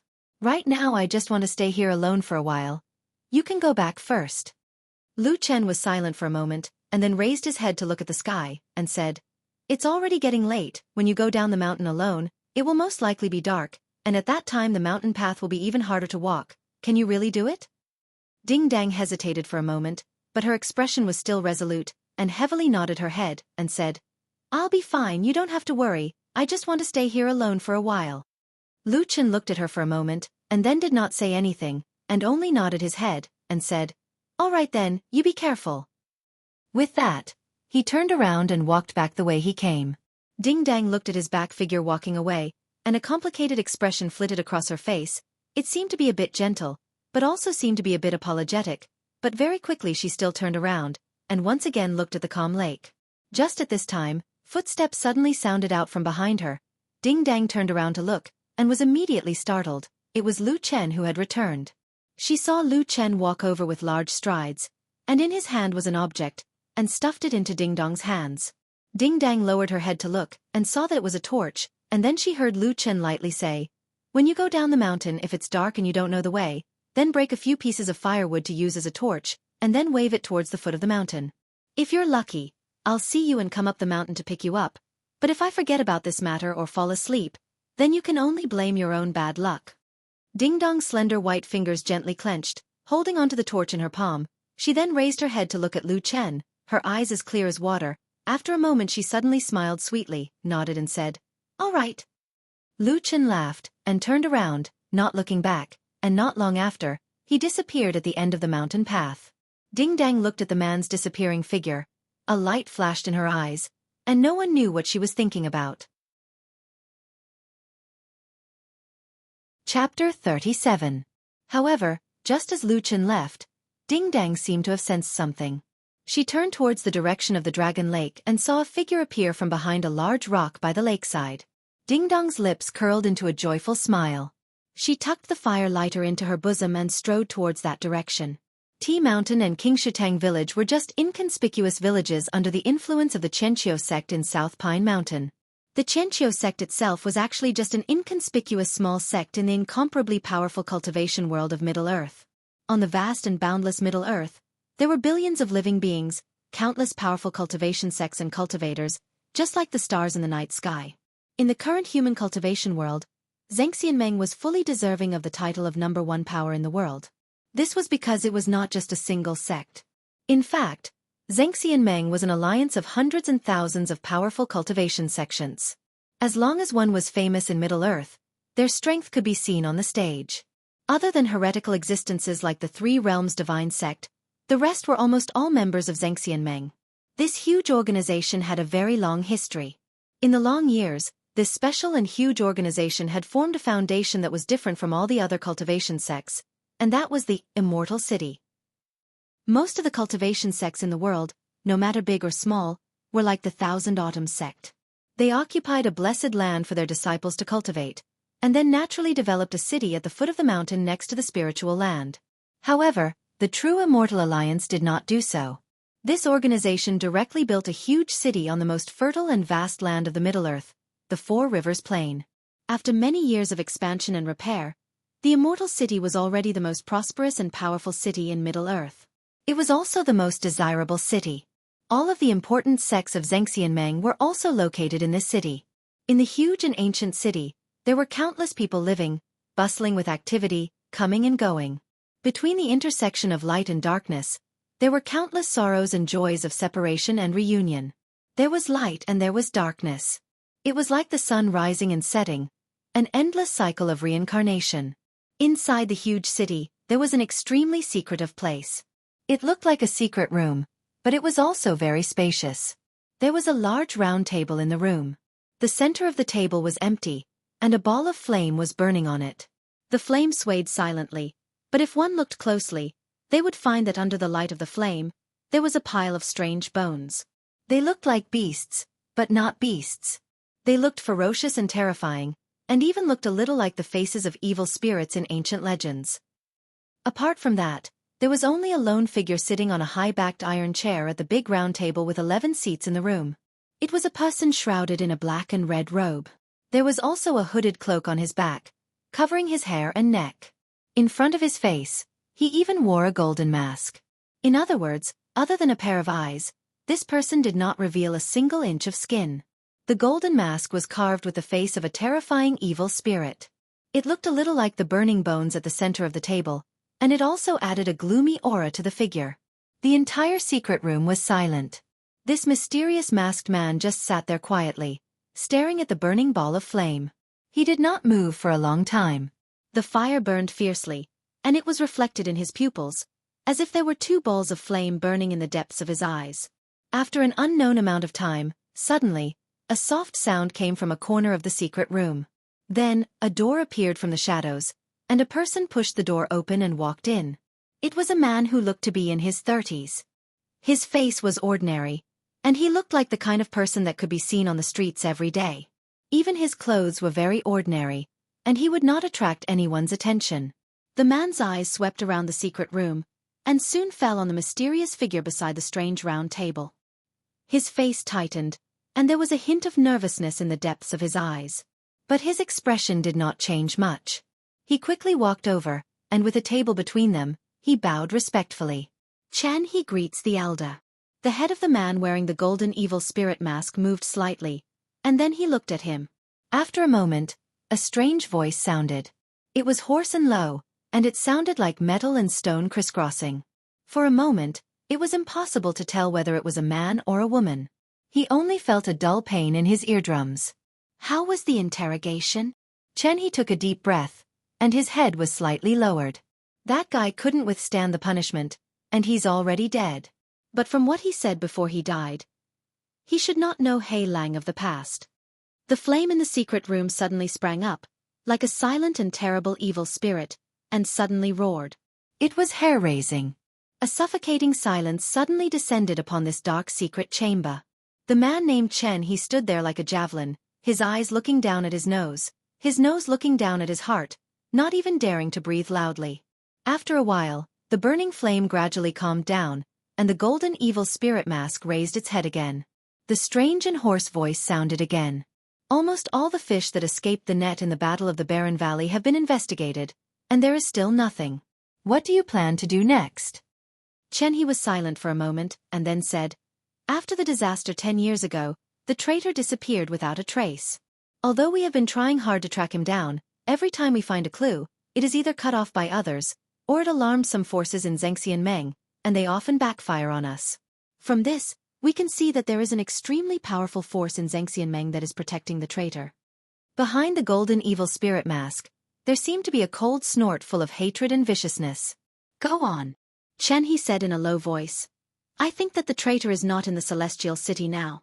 Perhaps he is hidden by some big shot in some corner of the world, or even in some random small sect, pretending to be a harmless nobody to humans and animals so that he can avoid being hunted by us." There was no reply from behind the mask. Chen He paused for a moment, then said, "So in my opinion, maybe we should change to another method." What is it?" The golden mask moved slightly, as if it was a little moved. "In the past 10 years, all kinds of signs show that Xianxia is inextricably linked to the Battle of the Barren Valley. So if we want to find the traitor, Hei Lang, we should also put more effort into Xianxia. Previously, it was too difficult to find a way among the many cultivation sections." Chapter 38. The golden masked man was silent for a while, then nodded slowly and said, "What you said makes some sense. However, over the years, There have been spies lurking in Xianxia to investigate this matter, but they have not found anything. Do you have any new ideas? He shook his head and said, this kind of thing is the same. We can only investigate carefully and trace every little bit of the past. The Floating Clouds division of the True Immortal Alliance has always protected those shadows whose identities and origins are extremely secretive. We don't know how many secrets are hidden within it, and it has also been the focus of our investigation for many years. It's just that the results have not been obvious all these years. At this point, He paused for a while, then his eyes flashed and he said, but I have an idea that might be helpful. Say it. In the past, we have always tried our best to track down those shadows, whose identities and origins are very mysterious, but it often takes twice the effort for half the result. However, these days I have been secretly thinking, maybe we can change our idea and start from those who come into contact with the shadows? The golden masked man suddenly raised his head. Obviously, this sentence had aroused his interest. He immediately noticed this, and a hint of joy flashed in his eyes, but his expression did not change. He continued to say, Xianxia has always attached great importance to the safety of the shadows, and the protection is extremely tight. However, people who come into contact with the shadows such as inspectors, surveillance and other people, although they also have their own ways of keeping secrets, are often in the open, such as the personal disciples of the major sections. So, if we start from these people and follow the clues. Very good. Let's do this. A shout directly interrupted He's words. He was not angry, but happy. He quickly bowed and said, yes, I will obey. The golden masked man slowly stood up, his eyes staring at the terrifying skeletons in the fire in front of him. Suddenly, he let out a low roar, like the roar of an evil spirit, which made people tremble with fear. A sound of hatred came from behind the mask and he said coldly, the great foundation of the divine sect, and the lives of the 3 elders, should have been the most prosperous situation in the past 500 years, but it was all destroyed in the hands of that traitor. If this fiend doesn't die, how can our god sect live? As soon as he finished speaking, he suddenly waved one of his arms, and with a boom, a ball of flames rose up, the fire blazed, as if it wanted to swallow the world, and in the roaring flames, that voice also seemed to be burning, like metal striking stone, like a hoarse roar shouting and cursing towards the darkness. Crush the bones and scatter the ashes. Soul extraction and soul refining. Let him die. Night fell as usual. The strange and mournful wails of ghosts and the wind once again spread throughout the Tea Mountain. In the darkness of the night, Lu Chen stood outside the hut and glanced at the Tea Mountain. All he saw was silence and deep. The darkness was as thick as an ink-smeared painting. He stood there expressionlessly for a moment, then walked back to the hut, lay down on the bed, closed his eyes, and fell asleep without a sound. The next time he saw Ding Dang, it was already 2 days later. At that time it was morning. Ding Dang was walking by a clear stream in the village. Her beautiful appearance was like the most beautiful peach blossom, dazzling, and in this season where the peach blossoms had already withered, she was still in full bloom, attracting the gazes of countless people in the village.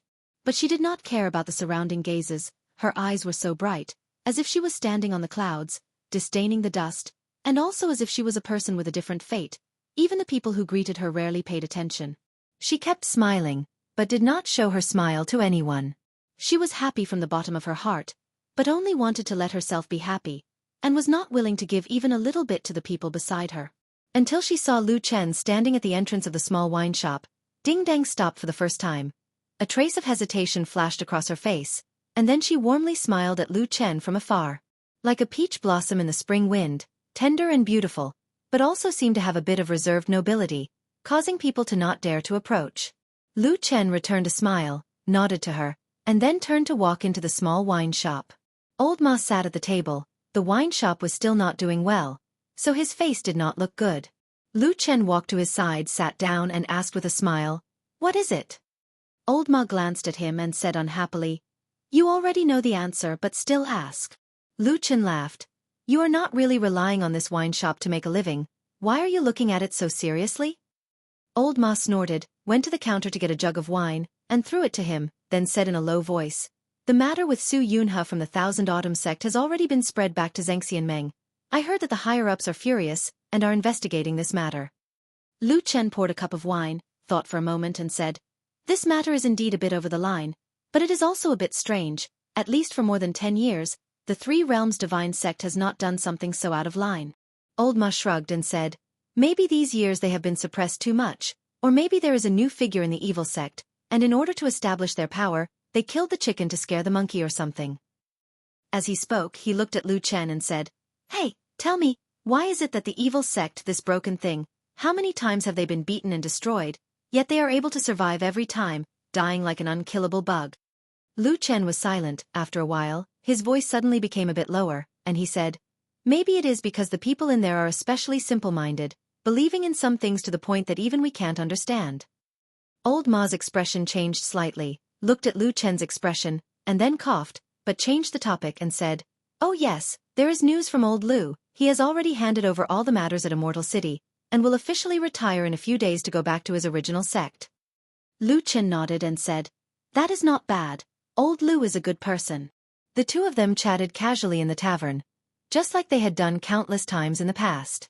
In this ordinary mountain village, the two of them looked like ordinary people, staying in the most ordinary corner of the world, quietly living an ordinary and leisurely life. At noon, when Lu Chen was about to walk out of the door, he suddenly heard Old Ma suddenly said, you seem to look good these days. Lu Chen's body paused for a moment, smiled, and did not say anything, and walked out. He walked all the way back to the hut at the foot of Tea Mountain, closed the door, and sat cross-legged on the bed. Not long after, in his Qi Si, the brand new but the most ordinary Five Elements Divine Disc slowly emerged. Lu Chen's face was calm, and he just quietly adjusted his breath. Gradually, a very subtle spiritual power appeared in his Qi meridian, and slowly flowed.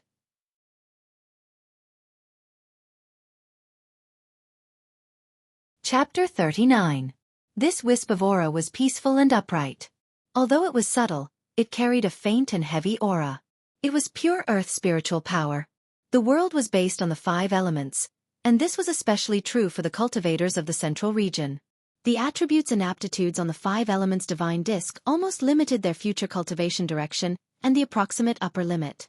This subtle earth spiritual power slowly traveled through his meridians, and then finally converged into his Dantian's Qi Si. For cultivators, no matter what realm they were in, such boring daily cultivation was the most basic foundation of cultivation. However, when Lu Chen inspected the results in his Dantian, he still felt a little helpless. Perhaps after all, the black flame curse had caused too much damage to his body in the past 10 years. Now the foundation of this reborn five elements divine disc was really too poor. Although he could barely cultivate, whether it was the spiritual power he attracted or the speed of cultivation, his performance was quite poor. He was even worse than ordinary disciples. The only thing that looked good was probably the earth-type spiritual power that Lu Chen absorbed into his body. In terms of quality, it was relatively pure and thick. However, this was actually not strange. After all, there was only one earth-type divine pillar on his five elements divine disc, which meant that he could only absorb earth-type spiritual power. Of course, it was easy for it to be pure. In fact, as far as he knew, under normal circumstances, a person with such a foundation could not enter a cultivation sect to cultivate because his foundation was too poor. Generally speaking, ordinary cultivators would at least have 2 divine pillars. At the same time, the quality of the divine pillars could not be too bad. If one had 3 or 4 divine pillars, he would be a genius with an extremely high foundation. In the future, the upper limit of cultivation would also be very high. As for those who had all 5 divine pillars, they were rare geniuses in the world. As these thoughts flashed through his mind, Lu Chen chuckled softly with a hint of self-mockery. However, he did not feel too sad. Perhaps to him, the current situation was already much better than before. Except the dark side.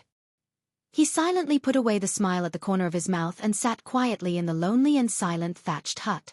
The 5 elements divine disc in the sea of Qi in his Dantian slowly rotated and flipped. A touch of black quietly appeared, and then he saw the dark side.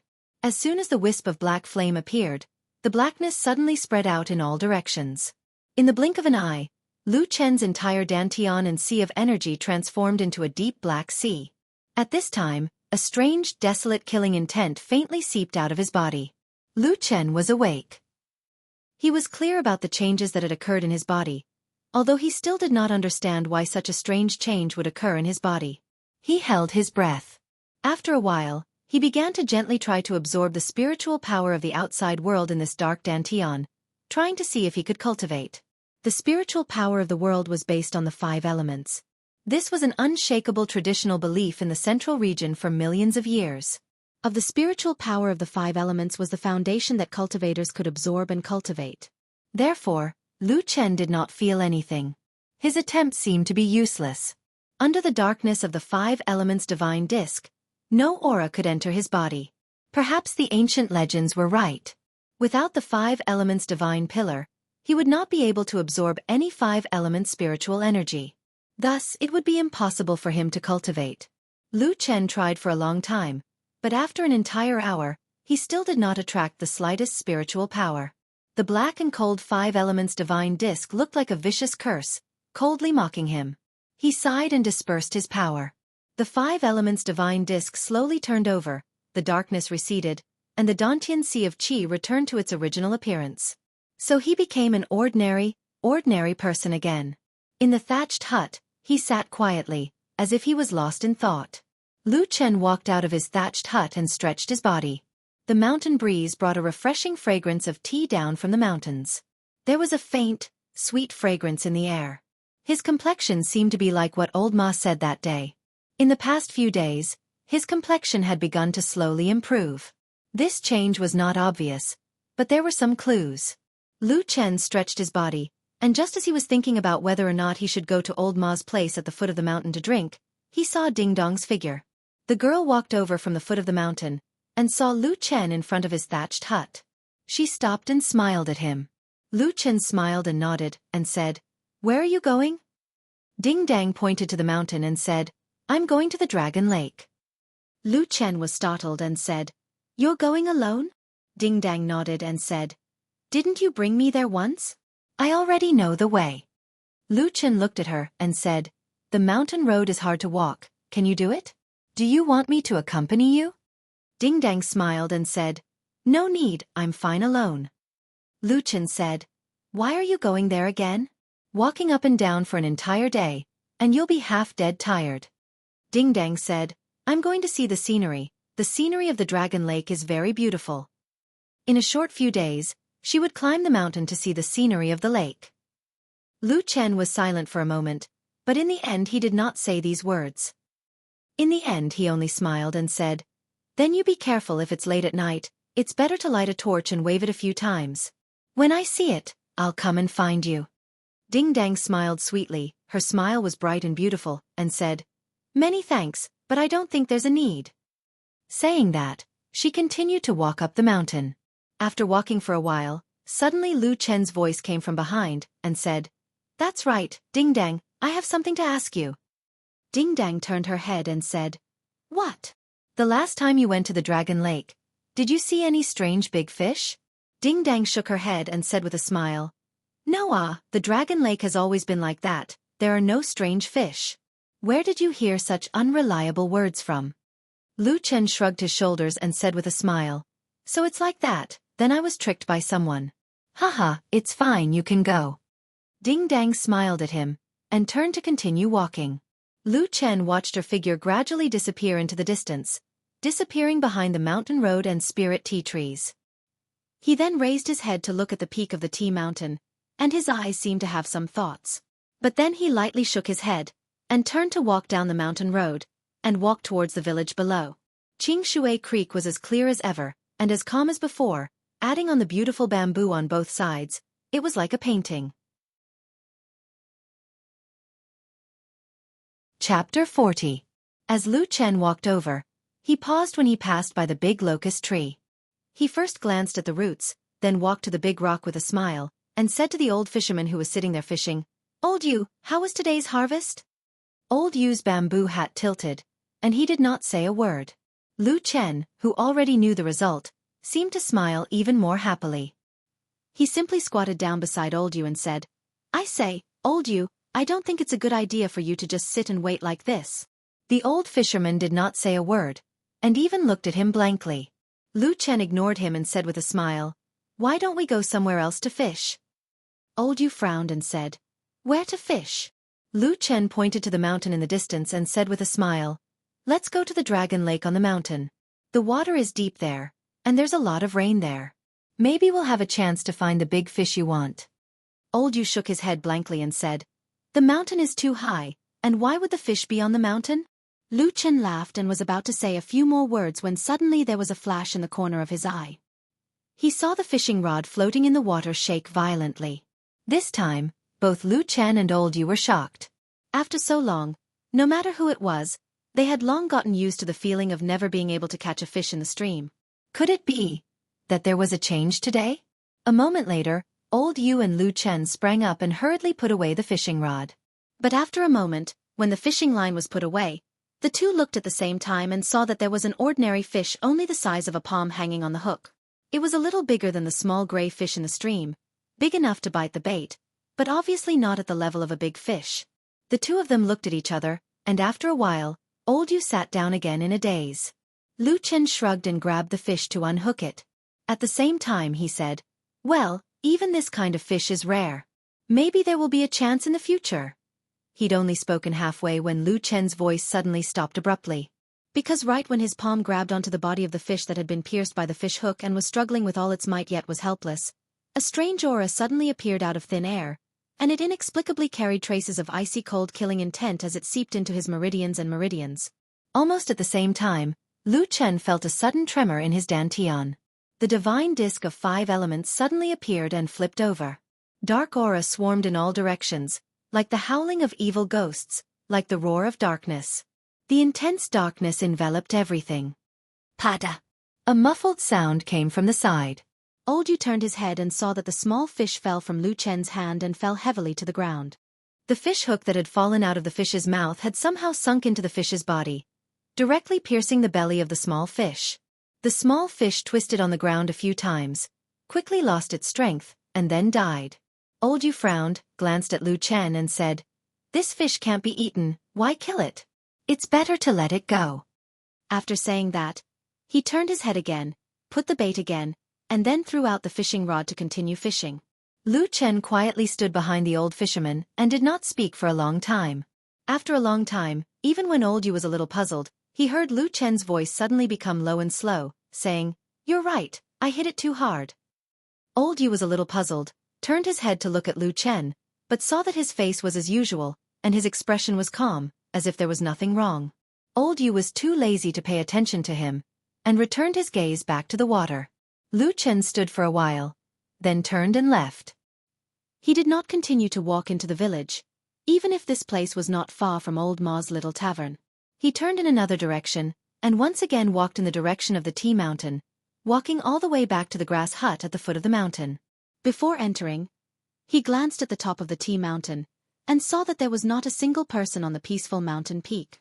At this moment, Ding Dang had already walked to who knows where. Perhaps she was trekking on a mountain path somewhere. When Lu Chen returned to the grass hut, he sat on the bed without saying a word, and then lowered his head in silent thought. He recalled everything that had just happened, little by little, and even every movement and feeling. He did not let go of any of it. His expression gradually became somewhat grave, and his gaze became sharper and brighter, as if he had faintly guessed something. After a while, he suddenly got up and walked towards the door. At the same time, on his right hand that was hanging by his side, his 5 fingers slightly curled, and a moment later, a black dagger silently slid out from his sleeve, and fell into his hand. The sun was shining brightly outside, and the sky was clear.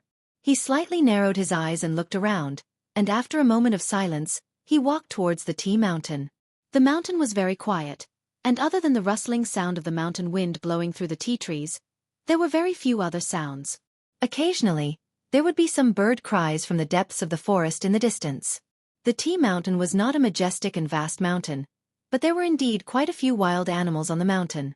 It was just that for many years, the land in front of the mountain had been cleared by the human race to plant tea trees, and most of the birds and beasts had also left, avoiding the human race and moving to higher peaks or the back of the mountain. The black dagger in Lu Chen's hand was dull, as if it could not refract light at all. It was restrained and deep, but the edge was extremely thin. His hand was steady and calm, but for some reason, the dagger seemed to give off the illusion of trembling slightly. It was not fear, nor was it fear. Instead, it was the excitement of reuniting after a long time, as if they had not seen each other for many years. Even the dagger seemed to be yearning for something. The man's gaze swept around, and he slowly walked forward. Unknowingly, Lu Chen's face had become indifferent. About halfway up the mountain, the forest became quieter, but at this height, he felt that the surrounding birds' cries were getting louder, and on some of the tall trees, he could often see the figures of squirrels. Suddenly, the grass in front of him shook, and then a gray head appeared. It was a gray rabbit that was commonly seen in the nearby mountains. Its mouth kept moving, as if it was chewing something, and at the same time, it looked around cautiously. Then, it saw Lu Chen standing on the mountain road not far away. It was a gentle man, his face calm, and even at that moment, there seemed to be a gentle smile hanging on the corner of his mouth. Obviously, the trace of coldness and sternness that had vaguely appeared on him not long ago had suddenly disappeared without a trace. Chapter 41. The gray rabbit shrank back a little, still looking at the person who suddenly appeared with full vigilance. However, the person didn't seem to have an obvious murderous aura, so the simple-minded rabbit didn't turn around and run. Its ears even pricked up, but soon, it felt that it should be further away from the dangerous human, so it retracted its head and prepared to turn around and run. The moment it lowered its head, the two long ears of the gray rabbit suddenly moved. At that moment, the little animal seemed to have suddenly heard something. It was a somewhat sharp and mournful sound of the wind breaking through the air. The gray rabbit jerked its head up, but it was too late. A chill like cold water enveloped it, and the last thing it saw was a cold and merciless black dagger piercing through the air. It didn't even make a sound as it easily pierced into the rabbit's chest. The gray rabbit fell into the grass. After a while, a trace of blood flowed out from the wild grass. Lu Chen walked over and squatted down beside the grass. He reached out and grabbed the dead rabbit from the grass. After taking a look, he reached out and pulled out the dagger. The black dagger directly pierced the gray rabbit's chest, killing it in one blow. Dark red blood flowed out as Lu Chen watched the scene silently. Suddenly, his body trembled. At that moment, his expression was extremely complicated and strange. There was both shock and astonishment, pleasant surprise, and comprehension. In the end, there was even a trace of disbelief and fear. A subtle black spiritual power once again quietly seeped into his body and slowly swam in his meridians like a black phantom. In his Dantian sea of qi, the dark five elements divine disk also surged, turning his Dantian into a dark world. At the center of this strange world was a small clump of slowly burning black flame. The wisp of black spiritual power swam in the meridians of his whole body, and finally quietly entered his Dantian. Then, like a drop of water flowing into the sea, it was suddenly absorbed by an invisible force and directly integrated into the black flame. The black flames shuddered, wavered, and then calmed down. Nothing seemed to have changed. However, Lu Chen knew that he could feel that there was a slight difference. Even if the change was so slight that it could be ignored, he could still feel that the black fire had become slightly stronger after absorbing the black spiritual power. What exactly was that black spiritual power? Lu Chen lowered his head to look at the dead rabbit, and his face suddenly became abnormally pale. It had happened twice, in the Qingshui stream at the foot of the mountain and in the wild grass of the tea mountain. That little fish and this gray rabbit did not seem to have any similarities, but in reality, they had something in common. It was the moment of struggle before death. It was the moment when life was about to end and death was about to arrive. Lu Chen felt the terrifying black spirit force seep into his body. This kind of power, this kind of spiritual force, it was unheard of. It wasn't within the five elements, it vaguely lingered between life and death. It was like the aura of death, necromancy energy. Zhang Jiuping was 37 years old this year. He had a calm temperament and was serious in his work. He was born in the famous Tianluo sect, and his cultivation was not bad. He was entrusted by the sect to work in Xianxia Meng. After passing through several halls, he came to Fuyunji, which was under the control of Shui Ying, the beloved subordinate of Lord Tianlan, and became an inspector. The patrol inspector was a good position, but it wasn't a good one at the same time. The good thing was that there wasn't too much fighting and killing. All they had to do was patrol the various places and contact some shadows, who were extremely mysterious and secretive. Occasionally, they could earn some extra spirit stones. It was a safe and beneficial position. The reason why it wasn't a particularly good position was that the shadows under the Floating Clouds Bureau, other than those who had snuck into the bureau to scam for food and drinks, were mostly weird people and monsters with strange personalities. Furthermore, They had to patrol the place all year round. Zhang Jiuping had been in this position for 3 years. In these 3 years, he had done a good job and almost never made any mistakes. Therefore, some big shots in Xianxia and Meng thought highly of him. They were planning to train him and promote him to do some more important things. He might even be in charge of an important position. However, in this life, luck was very mysterious and hard to predict. Just when he was about to make a name for himself after lying dormant for many years, something happened to Zhang Jiuping. Without any signs or clues, this outstanding inspector in Fuyunji in Xianxia and Meng died in the depths of an inconspicuous alley in Vermilion Bird Street in the north of the Immortal City. He died miserably. His body was stained with blood.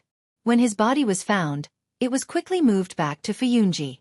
Then, it could be roughly determined that the murderer should be from the divine sect of the Three Realms. This was because the murderer used a unique skill of the divine sect of the Three Realms. In addition, Zhang Jiuping's body was covered with wounds, but they were not caused by a fierce battle. According to some special people in Xianxia and Meng who came to see him, it might be a method of torture. It was hard to imagine who would dare to do such a cruel thing to the people of Xianxia and Meng, which had gathered tens of thousands of cultivation sects in the world. But if it was the divine sect of the Three Realms, everything seemed to make sense. What made the big shots in Xianxia and Meng even angrier was that this happened in the Immortal City, right under the nose of Xianxia and Meng. From this, it could be seen how rampant the divine sect of the Three Realms, which had been hidden for many years, suddenly became. All kinds of orders and investigations were sent out from Xianxia and Meng. The atmosphere in the huge Immortal City was a little tense. And in Fuyunji, the atmosphere was even more tense and gloomy. Old Lu came out of the room where the body was placed. There were already many people standing outside the room. Almost all of them were from Fuyunji. There were people from Fuyunji who were familiar with him who came over to ask. He took a deep breath, his face was very ugly, but he did not say anything. He just shook his head silently. After a while he said in a low voice, "Very tragic." The surrounding people became silent. After a while, someone started to curse a few times. Old Lu sighed, looked up at the sky and said in a low voice, "How did old Zhang offend those lunatics from the demonic sect?"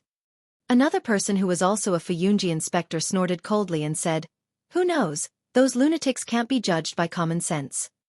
Speaking till here he paused for a while, a trace of hesitation flashed across his face, and said, "Old Zhang is usually not very flamboyant, he shouldn't have become enemies with the demonic sect. Unless, the demonic sect found him for something else?"